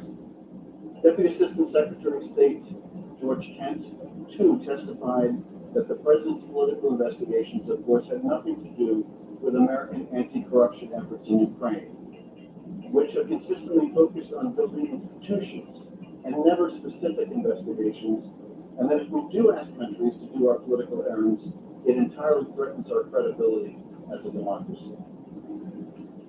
She also testified on October 15th in the deposition about fundamental reforms necessary for Ukraine to fight corruption and to transform the country. And you cited the importance of reforming certain institutions, notably the security service and the Prosecutor General's office. Was investigating President Trump's political opponents a part of those necessary reforms? Was it on that list of yours, or indeed was it on any list? No, they weren't. In fact, historically, is it not true that a major problem in Ukraine has been its misuse of prosecutors precisely to conduct investigation of political opponents? That's a legacy I dare suggest from the Soviet era, when, as you stated in your testimony, prosecutors like the KGB were, and I quote you now, instruments of oppression. I said that, and I believe it's true. So finally, Mr. Kent, for as long as I can remember, U.S. foreign policy has been predicated on advancing principled interests in democratic values, notably freedom of speech, press, assembly, religion, free, fair, and open elections, and the rule of law. Mr. Kent, when American leaders ask foreign governments to investigate their potential rivals, doesn't that make it harder for us to advocate on behalf of those democratic values? I believe it makes it more difficult for our diplomatic representatives overseas to carry out those policy goals, yes. How is that, sir? Well, there's an issue of credibility. They hear diplomats on the ground saying one thing, and they hear other U.S. leaders saying something else. The bottom line is this. What was in the best interest of our country was to help Ukraine, to give them the military aid, to fight one of our greatest adversaries, and help promote the rule of law. And what was in President Trump's personal interest was the opposite, to pressure Ukraine to conduct investigations against his 2020 rival to help ensure his reelection. And when what is best for the country and what was best for Donald Trump diverged, President Trump put himself above the best interests of our country. Let's now go to the fifth reason that we know the president put himself first. The fifth reason is that the request for these investigations depart not just from U.S. policy, but from established U.S. government channels. On the July 25th call, President Trump told President Zelensky that he should speak to Mr. Giuliani and Attorney General Barr. But after the July 25th transcript was released, the Department of Justice disclaimed any knowledge or involvement in the president's political investigations. The Department of Justice statement from the day the July 25th call was released says this. This was from September 25th. The president has not spoken with the Attorney General about having Ukraine investigate anything relating to former Vice President Biden or his son. The president has not asked the Attorney General to contact Ukraine on this or any other matter. The Attorney General has not communicated with Ukraine on this or any other subject, nor has the Attorney General discussed this matter or anything relating to Ukraine with Rudy Giuliani. Now, this is pretty extraordinary. You can say a lot of things about the Attorney General, but you cannot say that he ever has looked to pursue something he thought was not in the president's interest. This is pretty extraordinary. Where he is saying the moment this transcript is publicly released, I've got nothing to do with this scheme. I don't know why they brought me up in this call, why the president brought me up in this call. He asked me to do anything about this. I want nothing to do with this business. I suspect the Attorney General can recognize a drug deal when he sees it too. And he wanted nothing to do with this. Now, if this was some legitimate investigation, you would think the Department of Justice would have a role. That's traditionally how an investigation of an international component would work. But this wasn't the case. This wasn't. And the Attorney General wanted nothing to do with it. If these were legitimate investigations that were in the national interest, why was Bill Barr's Justice Department so quick to divorce themselves from it? The simple answer is that, as we see so clearly, they were against U.S. official policy and our national security. The Justice Department wanted nothing to do with it, and by asking for these investigations, the president was abusing his power. Let's go to the sixth reason. You know President Trump put himself first. It wasn't just that these witnesses told us what these witnesses told us in the impeachment hearings about this being wrong. They reported the president's conduct in real time. So it's not just that they came forward later. They came forward in real time to report the president's conduct. Of course, you've seen over the last couple of days how many times people are told, we'll talk to the lawyers. Well, Tim Morrison, former Republican congressional staffer, and Colonel Vindman, were sufficiently concerned by what they heard President Trump solicit on that July 25th call that they both immediately went to speak to the lawyers. John Eisenberg, the NSC legal advisor. Take a look. Now, Mr. Morrison, shortly after you heard the July 25th call, you testified that you alerted the NSC legal advisor, John Eisenberg, pretty much right away. Is that right? Correct. And you indicated in your opening statement, at least from your deposition, that you went to Mr. Eisenberg out of concern over the potential political fallout if the call record became public, and not because you thought it was illegal. Is that right? Correct. But you would agree, right, that asking a foreign government to investigate a domestic political rival is inappropriate, would you not?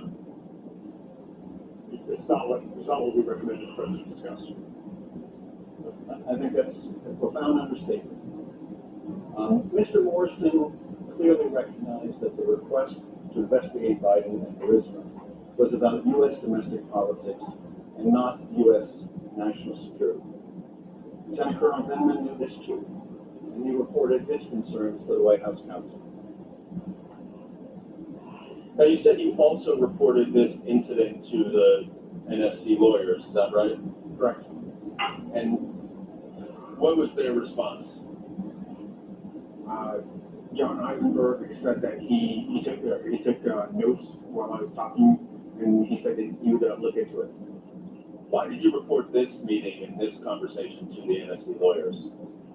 Because it was inappropriate, and following the meeting, I had a short conversation, following the post-meeting meeting in the workroom, I had a short conversation with Dr.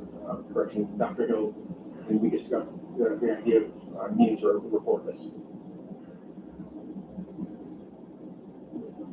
In fact, Colonel Vindman reported concerns twice. Mr. Morrison did so multiple times as well. They weren't, of course, the only ones.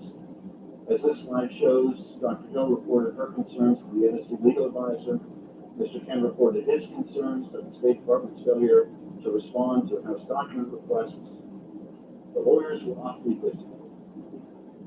And why did President Trump's own officials, not so-called never-Trumpers, not Democrats or Republicans, but career public servants, report this conduct in real time?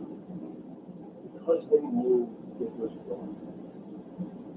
Dr. Hill said it was improper and it was inappropriate, and we've said that in real time. Lieutenant Colonel Vindman said the July 25th call was wrong, and he had a duty to report it. Ambassador Taylor said holding up of security assistance for no good policy reason, no good substantive reason, no good national security reason is wrong. Mr. Morrison admitted that he reported the July 25th call pretty much right away and recommended to them that we restrict access to the package. And Ms. Williams said that the July 25th call struck me as unusual and inappropriate and more political in nature. The consensus is once again clear. The president's demand for political investigations was improper, inappropriate, and wrong, and again confirms that these requested investigations were not about anything except Donald Trump's political gain. Let's go to the seventh reason why you know President Trump put himself first. American officials weren't the only ones who recognized the political nature of these requests. Ukrainian officials did too. And that brings us to the seventh reason we know that this was against our national interest. Ukrainian officials themselves expressed concern that these corrupt investigations would drag them into U.S. domestic politics. For example, in mid-July, Ambassador Taylor texted Sondland, and Taylor explained President Zelensky's reluctance to become a pawn in U.S. politics. Ambassador Taylor said, Gordon, one thing Kurt and I talked about yesterday was Sasha Damliuk's point. He's a top advisor to President Zelensky. Sasha Damliuk's point that President Zelensky is sensitive about Ukraine being taken seriously, not merely as an instrument in Washington to domestic election politics.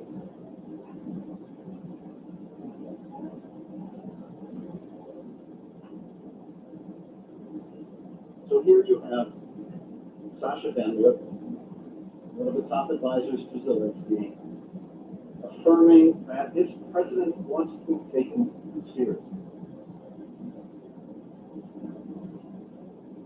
It's extraordinary when a foreign leader has to communicate to this country that they want to be taken seriously and not just as some kind of a pawn for political purposes. When an ally will be dependent on us for military support, for economic support, for diplomatic support, has to say, please take us seriously. But this is what the Ukrainians are saying. They understood this wasn't American policy as much as we did. And they didn't want to be used as a pawn. Pastor Taylor explained this text during his testimony. The whole thrust of this irregular channel, he said, was to get these investigations, which Danliuk and presumably Zelensky were resisting because they didn't want to be seen. They didn't want to be seen to be interfering, but also to be a pawn. So this is an important point too, which is it wasn't just that they didn't want to be seen as getting involved in U.S. politics, because if they did, and it looked like they were getting involved on the side of Donald Trump and the reverse support the Democrats, it looked like they were getting involved on the other side of work under the president. It wasn't just that there's no benefit to Ukraine to be dragged into this. There's no benefit to Ukraine by this. But they also didn't want to be viewed as a pawn. But President Zelensky's got his own electorate. He's this new leader. He's a former comedian. But he wants to be taken seriously. He needs to be taken seriously, because if the U.S. won't take him seriously, you can darn well bet Vladimir Putin isn't going to take him seriously. And so the perception, not just that there's a rift, that he can't get military aid or it's doubt or question, but the impression that he's nothing more than a pawn. You could see how problematic that was for President Zelensky. In other words, Ukrainian officials understood, just as our officials understood, just as all those folks you just saw, Morrison and Vindman and Hill and others, all the people who had to go to the lawyers, all the people who listened to that call and understood this is just wrong. And Morrison goes on to say that he's no legal expert and can't really opine on the legality of what happened in this call. But they all knew it was wrong. They also knew that it was damaging to bipartisan support. They knew it was damaging to our national security.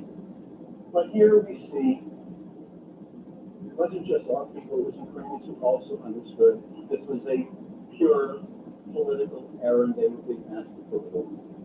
It's no way to treat an ally at war.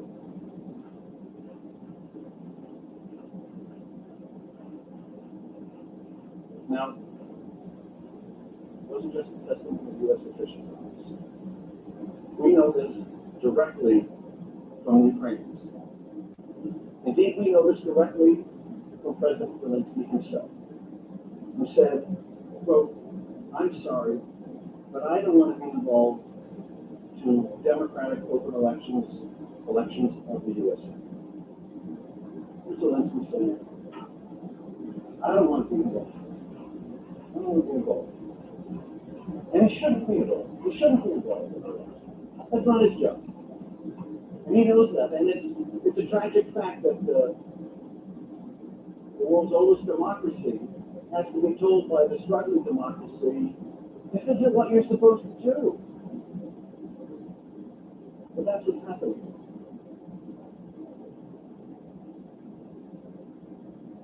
Let's go to the eighth reason why you can know that President Trump put himself first. And that is, there's no serious dispute that the White House tried to bury the call record. They tried to bury the call record. Although President Trump has repeatedly insisted that his July 25th conversation with President Zelensky was perfect, The White House apparently believed otherwise. Their own lawyers apparently believed otherwise. Following a head of state call, the White House normally issues a public summary or readout to lock in any commitments made by the foreign leader and publicly reinforce the core elements of the president's message. However, no public readout was posted on the White House website following the July 25th call. I wonder why that was. The White House instead provided reporters with a short, incomplete summary that, of course, omitted the major elements of that conversation. The short summary said, today, President Donald J. Trump spoke by telephone with President Vladimir Zelensky of Ukraine to congratulate him on his recent election. President Trump and President Zelensky discussed ways to strengthen the relationship between the United States and Ukraine, including energy and economic cooperation. Both leaders also expressed that they look forward to the opportunity to meet. That was it. Now, I don't know about you, but that does not seem like an accurate summary of that event. As you can see, that summary did not mention President Trump's repetition of a debunked conspiracy theory about the 2016 election promoted by Russian President Putin. The summary did not mention President Trump's demand that Ukraine announce an investigation into his domestic political rival, former Vice President Biden. The summary did not mention that President Trump praised a corrupt Ukrainian prosecutor who to this day continues to feed false claims to the president through Rudy Giuliani.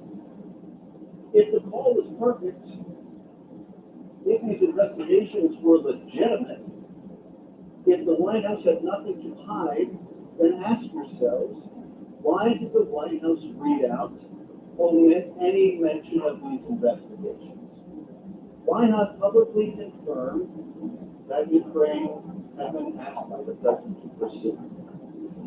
Why? Because it would have exposed the president's corruption.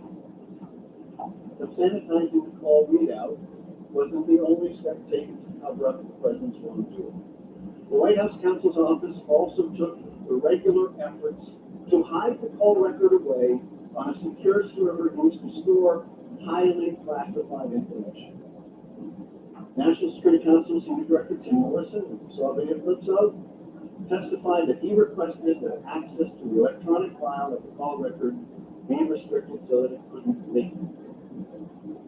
Mr. Morrison said the call record did not meet the requirements to be placed on the highly classified system, and Mr. Eisenberg later claimed the call record had been placed on the highly classified system by mistake.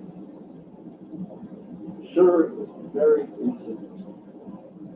However, mistake or no mistake, it remained on that system until at least the third week of September 2019.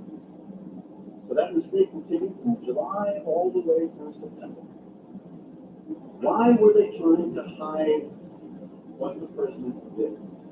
This was U.S. policy. If they were proud of it, if they were really interested in corruption, if this was about corruption, it had nothing to do with the president's re-election campaign. If Biden was merely an interesting coincidence, why did they bury the record? Why did they hide the record? Why did they put the record on a system meant for highly classified information, which the folks in here on the Intelligence Committee and many others can tell you is usually used for things like covert action operations, the most sensitive secrets. Well, this was a very sensitive covert secret. This was covert action of a different kind of character. This was a corrupt action. And it was hidden, and they knew it was wrong, and that's why they hid it. Innocent people don't behave that way. Let's go to the ninth reason that you know President Trump for himself knows. This is perhaps the clearest reason that we can tell that all President Trump cared about is that President Trump confirmed his desire for these investigations in his statements to his agents and when the scheme was discovered to the American people. The very day after he solicited foreign interference to help him cheat in the 2020 election, President Trump spoke with Gordon Sondland, who was in Ukraine. President Trump had only one question for Ambassador Sondland. So, he's going to do the investigation. Here's David Holmes recounting the call between President Trump and Sondland. I then heard President Trump ask, so he's going to do the investigation. Ambassador Sondland replied that he's going to do it, adding that President Zelensky will do anything asked of him. So here we are, this is July 26th. President Zelensky doesn't want to be used as a pawn, doesn't want to be drawn into U.S. politics. But at this point, he feels he has no choice. Sondland tells David Holmes he's going to do it. Of course, that's the only thing the president asked about in that call. Sondland says he's going to do it, adding that Zelensky will do anything you ask him to do, including, apparently, be his pawn. Now, although Sondland didn't remember the details of this conversation, he did not dispute Holmes' recollection of it. In fact, Ambassador Sondland had an interesting take on it, which you should hear. Actually, I would have been more surprised if President Trump had not mentioned investigation, particularly given what we were hearing from Mr. Giuliani about the president's concerns. Well, that's pretty tough. That in this call the day after he's had this head of state call, they finally got the call arranged between these two presidents. And Ambassador Sondland, this major supporter of the president, says, I'd have been more surprised if he didn't bring it up. The president doesn't bring up the war with Russia, doesn't bring up anything else. He just brings this up, and Sondland confirms, frankly, I'd have been surprised if anything different because we're all in the loop here. Everybody understood what this president wanted, and apparently everybody also understood just how wrong it was, how damaging it was. September 2019, even after President Trump learned that his scheme was in danger of becoming publicly exposed, he would not give up. He still expected Ukraine to announce the investigations into Joe Biden and his alleged Ukrainian interference in 2016. According to three witnesses, President Trump emphasized to Ambassador Sondland during a call on September 7th that President Zelensky, quote, should want to do it. And then you have the president's remarks on October 3rd.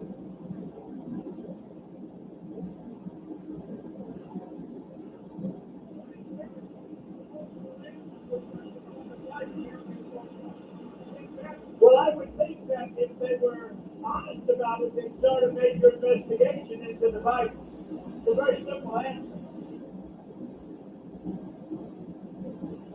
So here again from the president's own words, what his primary object is. And his primary object is helping his re-election campaign, help to cheat in his re-election campaign. After all that we've been through, after all that we went through with the Russian interference in our election and all that caused, he's at it again. Unrepentant, undeterred, if anything, emboldened by escaping accountability from his invitation and willful use of Russian hacked materials in the last election. And unconstrained. This is a president who truly feels that under Article 2 he can do whatever he wants. And that includes coercing an ally to help him cheat in an election. And if he's successful, the election is not a remedy for that. A remedy in which the president can cheat is no remedy at all, which is why we are here. This was not about corruption, which brings me to number 10. 10 reasons you know President Trump put himself first. Ironically, the president has argued that his corrupt conduct in soliciting sham investigations from Ukraine was driven by his concerns about corruption in Ukraine. This attempt to legitimize his efforts is simply not credible, not the least bit believable, given the mountain of evidence in the record of President Trump's corrupt intent. There is no evidence that President Trump cared one whit about anti-corruption efforts at all. That's the 10th reason you know this was all political. First, the evidence and President Trump's own public statements that make clear that when the president talks about corruption in Ukraine, he's only talking about that little sliver of alleged corruption that just somehow happened to be affected by his own political interests, specifically two investigations that would benefit his reelection. For example, on September 25th, in the joint press availability with President Zelensky, the man who doesn't want to be a pawn, at the United Nations General Assembly, President Trump emphasized his understanding of corruption to relate to the Biden investigation. Now, when Biden's son walks away with billions of dollars in Ukraine and he knows nothing, and they're paying him billions of dollars, that's corruption. And you can imagine how President Zelensky feels sitting there and hearing this.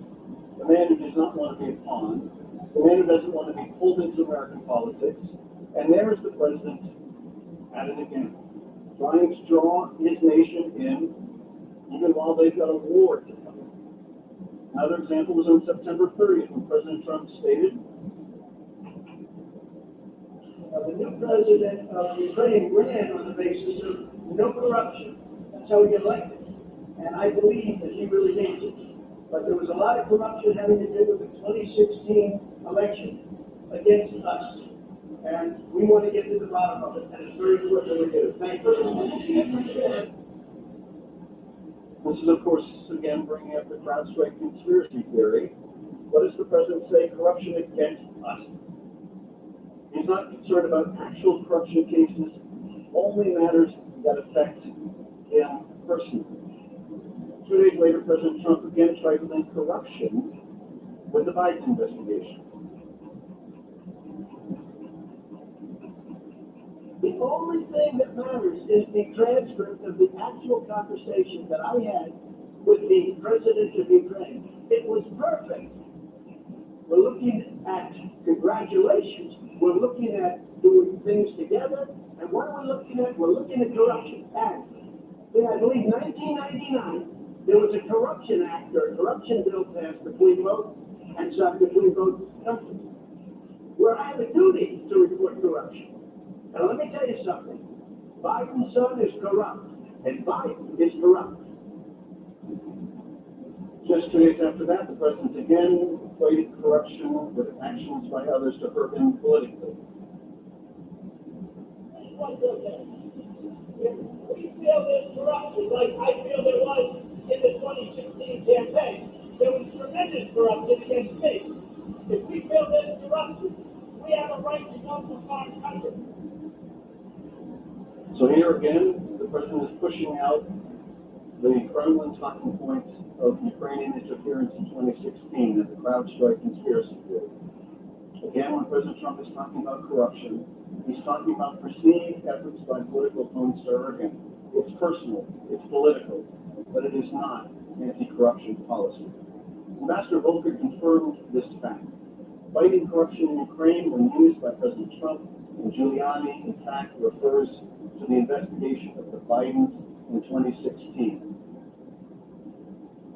Volker said, in hindsight, I now understand that others saw the idea of investigating possible corruption involving the Ukrainian company Burisma as equivalent to investigating former Vice President Biden. So again, although President Trump and Mr. Giuliani had used the general term corruption to describe what they want Ukraine to investigate, it wasn't about anything actually related to corruption. The evidence, including the president's own statements, make clear this is simply code for the specific investigations that President Trump wanted Ukraine to pursue. Second, as we've discussed, the president's timing of its reported concerns about corruption in Ukraine make them all the more suspect. Before news of Vice President Biden's candidacy broke, President Trump showed no interest in Ukraine. He gave Ukraine hundreds of millions of dollars under a regime that lost power because of mounting concerns about corruption. So here we are, the president in these prior years giving money to a government of Mr. Poroshenko that is viewed as corrupt, and Zelensky comes and runs against it. Underdog campaign. Underdog campaign of Zelensky against Poroshenko. And what's the heart of Zelensky's campaign? Poroshenko's government is corrupt. And he's running to clean it up. He's the reformer. And he succeeds because the Ukrainians really want to clean up their government. We see this reformer win and carry the hopes of the Ukrainian people. And President Trump had no problem giving money appropriated by Congress to Ukraine under the corrupt regime of Poroshenko, or the corruption that existed during Poroshenko. But a reformer gets elected, devoted to fighting corruption, then suddenly there's a problem. There was a reason to give more support to Ukraine. The president, this was the central pillar of his campaign. He came from outside of the government. People placed their hopes in him. You can see President Zelensky trying to flatter the president in the July 25th call by saying, I'm not for to drain the swamp too. He ran on a campaign of reform. So no problem giving money to the prior regime where there were abundant concerns about corruption, but you get a reformer in office and now there's a problem. Of course, we know what changed. Emergence of Joe Biden as a candidate. Prior regime, corruption is no problem. Reformer comes into office, suddenly there's a problem. I mean, if you need any more graphic example of any lifted that call, no one disputes that Marie Yovanovitch was and is a devoted fighter against corruption. That's your reputation. That was part of the reason they had to get rid of her. Look at that July 25th call. The president is bad-mouthing this person fighting corruption.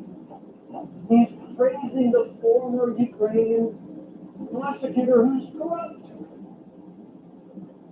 Are we really believe that this is about fighting corruption? No problem supporting a former regime with corruption problems, but problems supporting a reformer trying to clean up. No problems with a corrupt former Ukrainian prosecutor that he praises in that call. Good man. Problems with a U.S. ambassador who devoted her life to this country.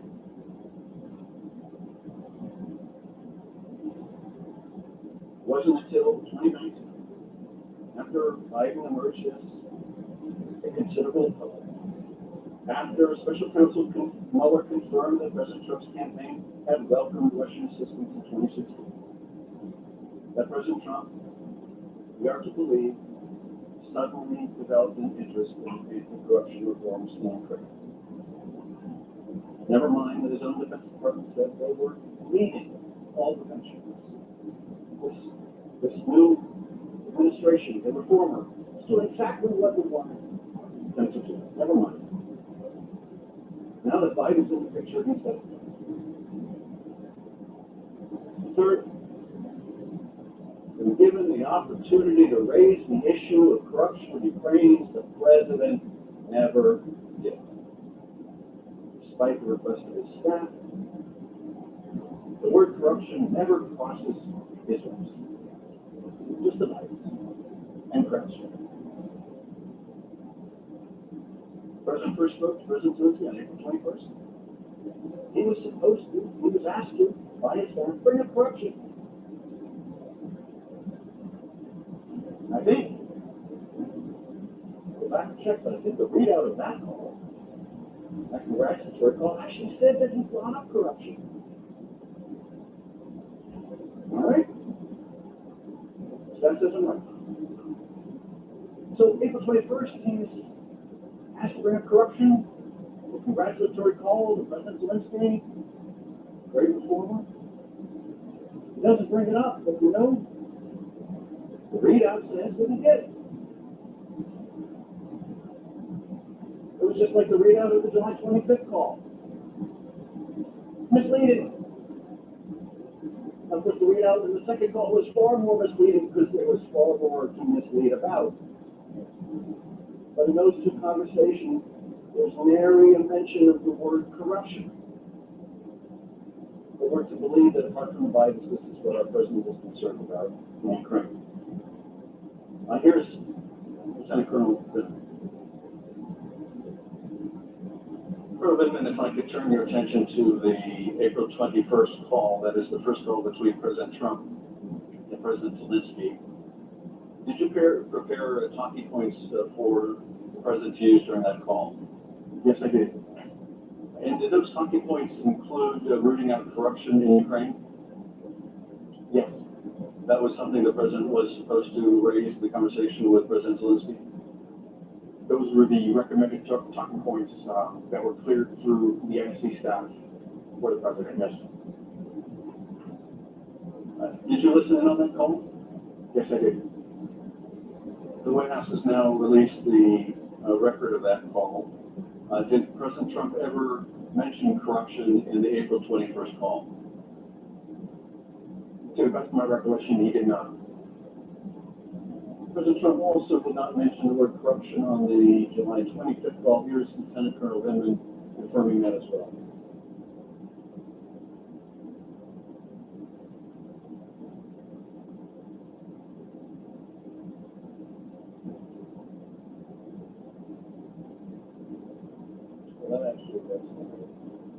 Representative Adam Schiff, who had a rare technical glitch in the Democratic presentation. Mr. Schiff spent saying, Well, it says President Trump spoke today to President-elect Vladimir Zelensky to congratulate him on his victory in Ukraine's April 21st election. The President wished him success and called the election an important moment in Ukraine's history, noting the peaceful and democratic manner of the electoral process. President Trump underscored the unwavering support of the United States for Ukraine's sovereignty and territorial integrity within its internationally recognized borders and expressed his commitment to work together with President Zelensky and Ukrainian people to implement reforms that strengthen democracy, increase prosperity, and root out corruption. 7. That he did. Let's hear Colonel Vindman. It's not there, Colonel Vindman. There was nothing, Colonel Vindman. But President Trump had the ear of President Zelensky during the April 21st and July 25th calls. He did not raise that issue, the word corruption, a single time. There's ample other evidence as well. White House officials made clear to President Trump that President Zelensky was anti-corruption, that President Trump should help him fight corruption. The President's agencies and departments supported this too. The Defense Department and State Department certified that Ukraine satisfied all anti-corruption benchmarks before President Trump froze the aid. The point is this: the evidence is consistent. It establishes clearly that President Trump did not care about corruption. To the contrary, he was pursuing a corrupt aim. He wanted Ukraine to do the exact thing that American policy officials have tried for years to stop foreign governments from doing: corrupt investigations of political rivals. To sum up, the evidence is unmistakably clear. On July 25th, while acting as our nation's chief diplomat and speaking to the leader of Ukraine, President Trump solicited for interference in the U.S. election for one particular objective: to benefit his own re-election, to seek help in cheating in a U.S. election. He requested, effectively demanded, a personal political favor: that Ukraine announce 2 bogus investigations that were overly of value to himself. This was not about foreign policy. In fact, it was inconsistent with and diverged from American national security and American values. His own officials knew this, and they reported it. Ukraine knew this, and his own White House attempted to bury the call. The president has confirmed what he wanted in his own words. He has made it clear he didn't care about corruption. He cared only about himself. Now it's up to us to do something about it. To make sure that this president cannot pursue an objective that places himself above our country.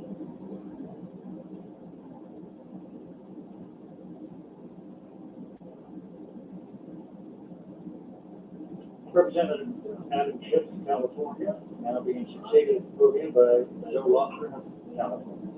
In Ukraine to announce that investigations would be held, that would help him achieve and gain an advantage in the 2020 election. Those sham investigations were to advance his personal political interests, not the national interests of America. Let's drill down on how. How the president used the power of his office and executed his corrupt scheme. As noted earlier, the president executed his scheme through three official actions. First, by soliciting foreign election interference. Second, by conditioning an official Oval Office meeting on Ukraine doing, or at least announcing, the political investigations. And third, by withholding military aid to pressure Ukraine to announce those investigations.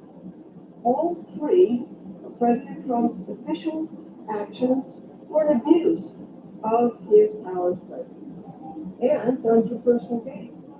But the original abuse was President Trump's solicitation of election interference from a foreign country, Ukraine. He tried to get an announcement of investigations designed to help him in the 2020 presidential election, so let's start there. President Trump's corrupt demands of President Zelensky in the July 25th phone call were not just a spontaneous outburst. They were a dramatic crescendo in a month-long scheme to extort Ukraine into assisting the 2020 re-election campaign.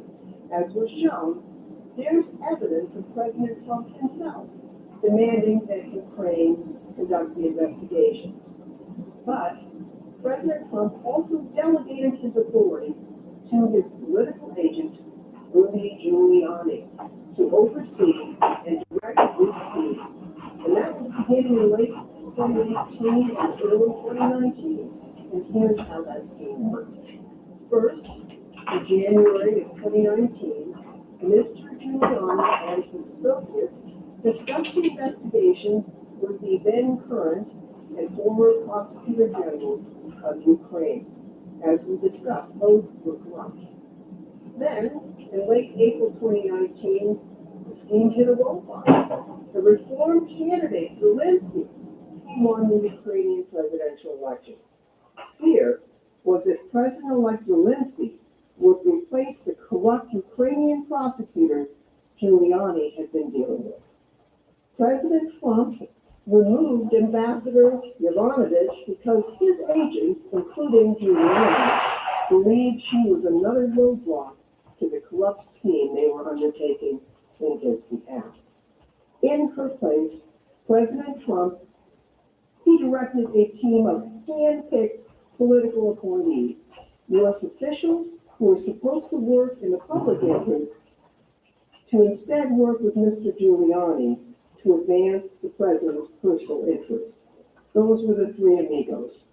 As Ambassador Sondland said, those U.S. officials, quote, followed the president's orders. But even with Ambassador Yovanovitch gone, President Zelensky still resisted Mr. Giuliani's overtures.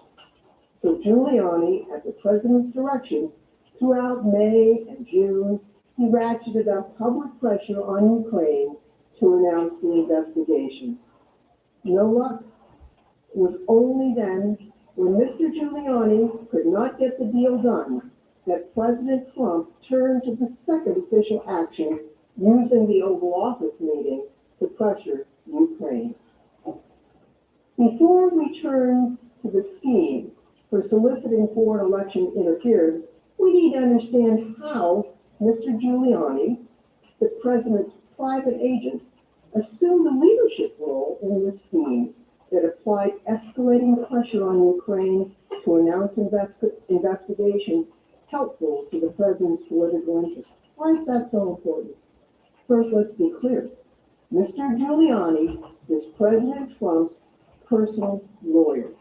He represented President Trump with his knowledge and consent. The evidence shows Mr. Giuliani and President Trump were in constant contact in this time period. Both U.S. and Ukrainian officials knew Mr. Giuliani was the key to Ukraine. Let's review the president's use of Mr. Giuliani to advance his scheme. First, no one disputes that Mr. Giuliani was and is President Trump's personal lawyer. President Trump has said this, Mr. Giuliani says it, we all know it's true.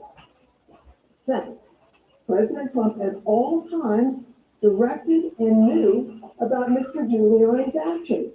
How do we know this?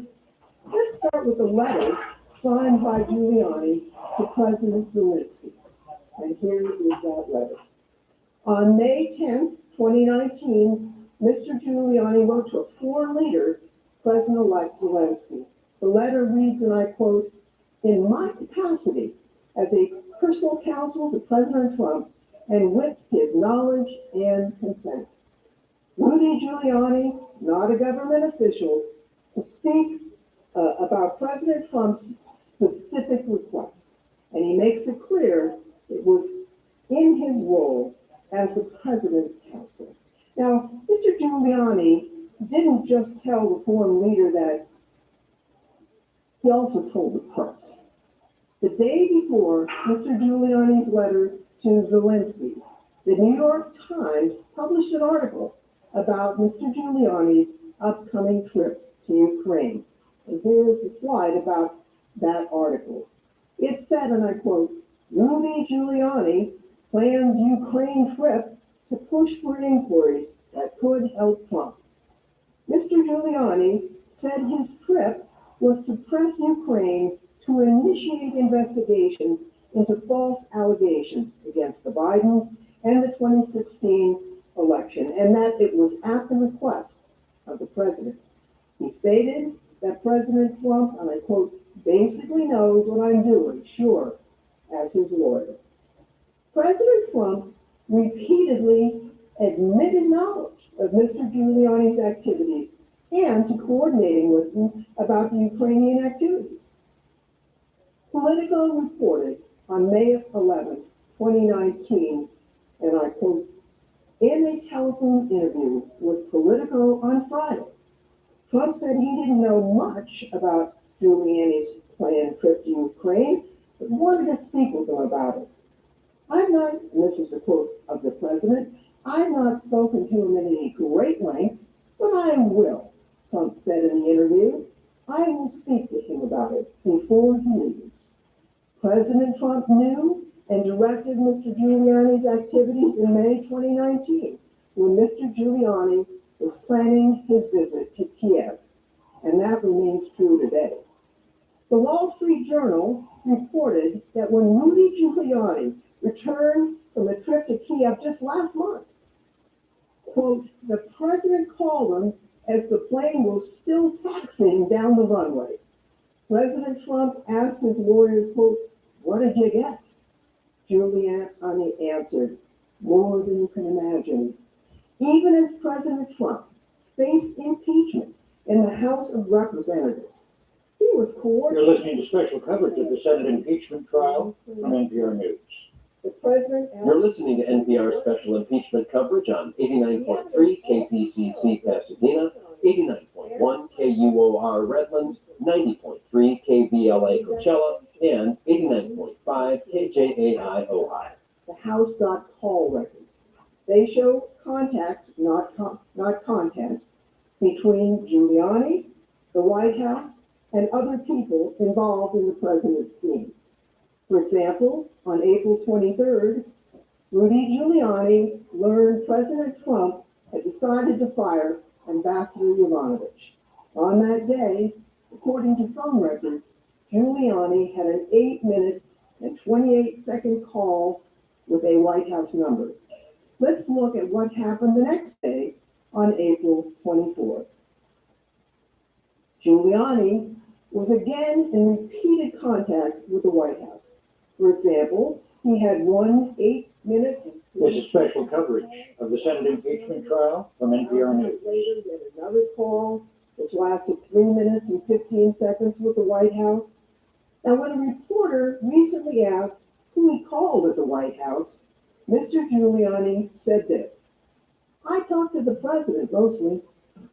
Rudy Giuliani remained in close contact with the White House after the disclosure of his planned trip to Ukraine in mid-2019. Now, Rudy is the key to Ukraine. We know from Mr. Giuliani and the president's own statements about his role as President Trump's personal agent advancing the Ukraine scheme. We know from their comments and the documentary evidence about the frequency of their contacts. But it wasn't just the frequency of Mr. Giuliani's contacts that's significant. Here's what matters. President Trump directed U.S. officials to work with this personal agent who was pursuing investigations not at all related to foreign policy. U.S. officials, including the president's own national security advisor, knew there was no getting around Rudy Giuliani when it came to Ukraine. Witnesses repeatedly testified to the constant presence of Rudy Giuliani on television and in the newspapers. A State Department official, Christopher Anderson, said that John Bolton, quote, joked about every time Ukraine is mentioned, Giuliani pops up. After Ambassador Yovanovitch's dismissal, Ambassador Bolton told Dr. Hill that Rudy Giuliani was a, quote, hand grenade that's going to blow everybody up. Dr. Hill testified that Ambassador Bolton issued guidance to the National Security Council staff to not engage with Rudy Giuliani. That makes sense. Why? Because Mr. Giuliani was not conducting official U.S. foreign policy. He was doing a domestic political errand for President Trump. Now, these phone records, as I say, lawfully obtained, reveal potential contact between Ambassador Bolton and Rudy Giuliani on May 9th, the day the New York Times reported his trip to Kiev. Rudy Giuliani's role in Ukraine policy is yet another topic that Ambassador Bolton could speak to. We should call him and hear what he has to say about it. Even without Ambassador Bolton's testimony, multiple other administration officials confirmed Mr. Giuliani's central role. Ambassador Sondland said, quote, it was apparent to everyone that the key to changing the president's mind on Ukraine is Giuliani. David Holmes, U.S. political counselor in Kiev, said Giuliani, a private lawyer, is taking a direct role in Ukrainian diplomacy. Bad enough that the president ordered U.S. diplomats to, quote, talk to Rudy about Ukraine. The scheme got worse. The evidence shows that Ukrainian officials also came to recognize the important role of Mr. Giuliani. On July 10th, 2019, Andrei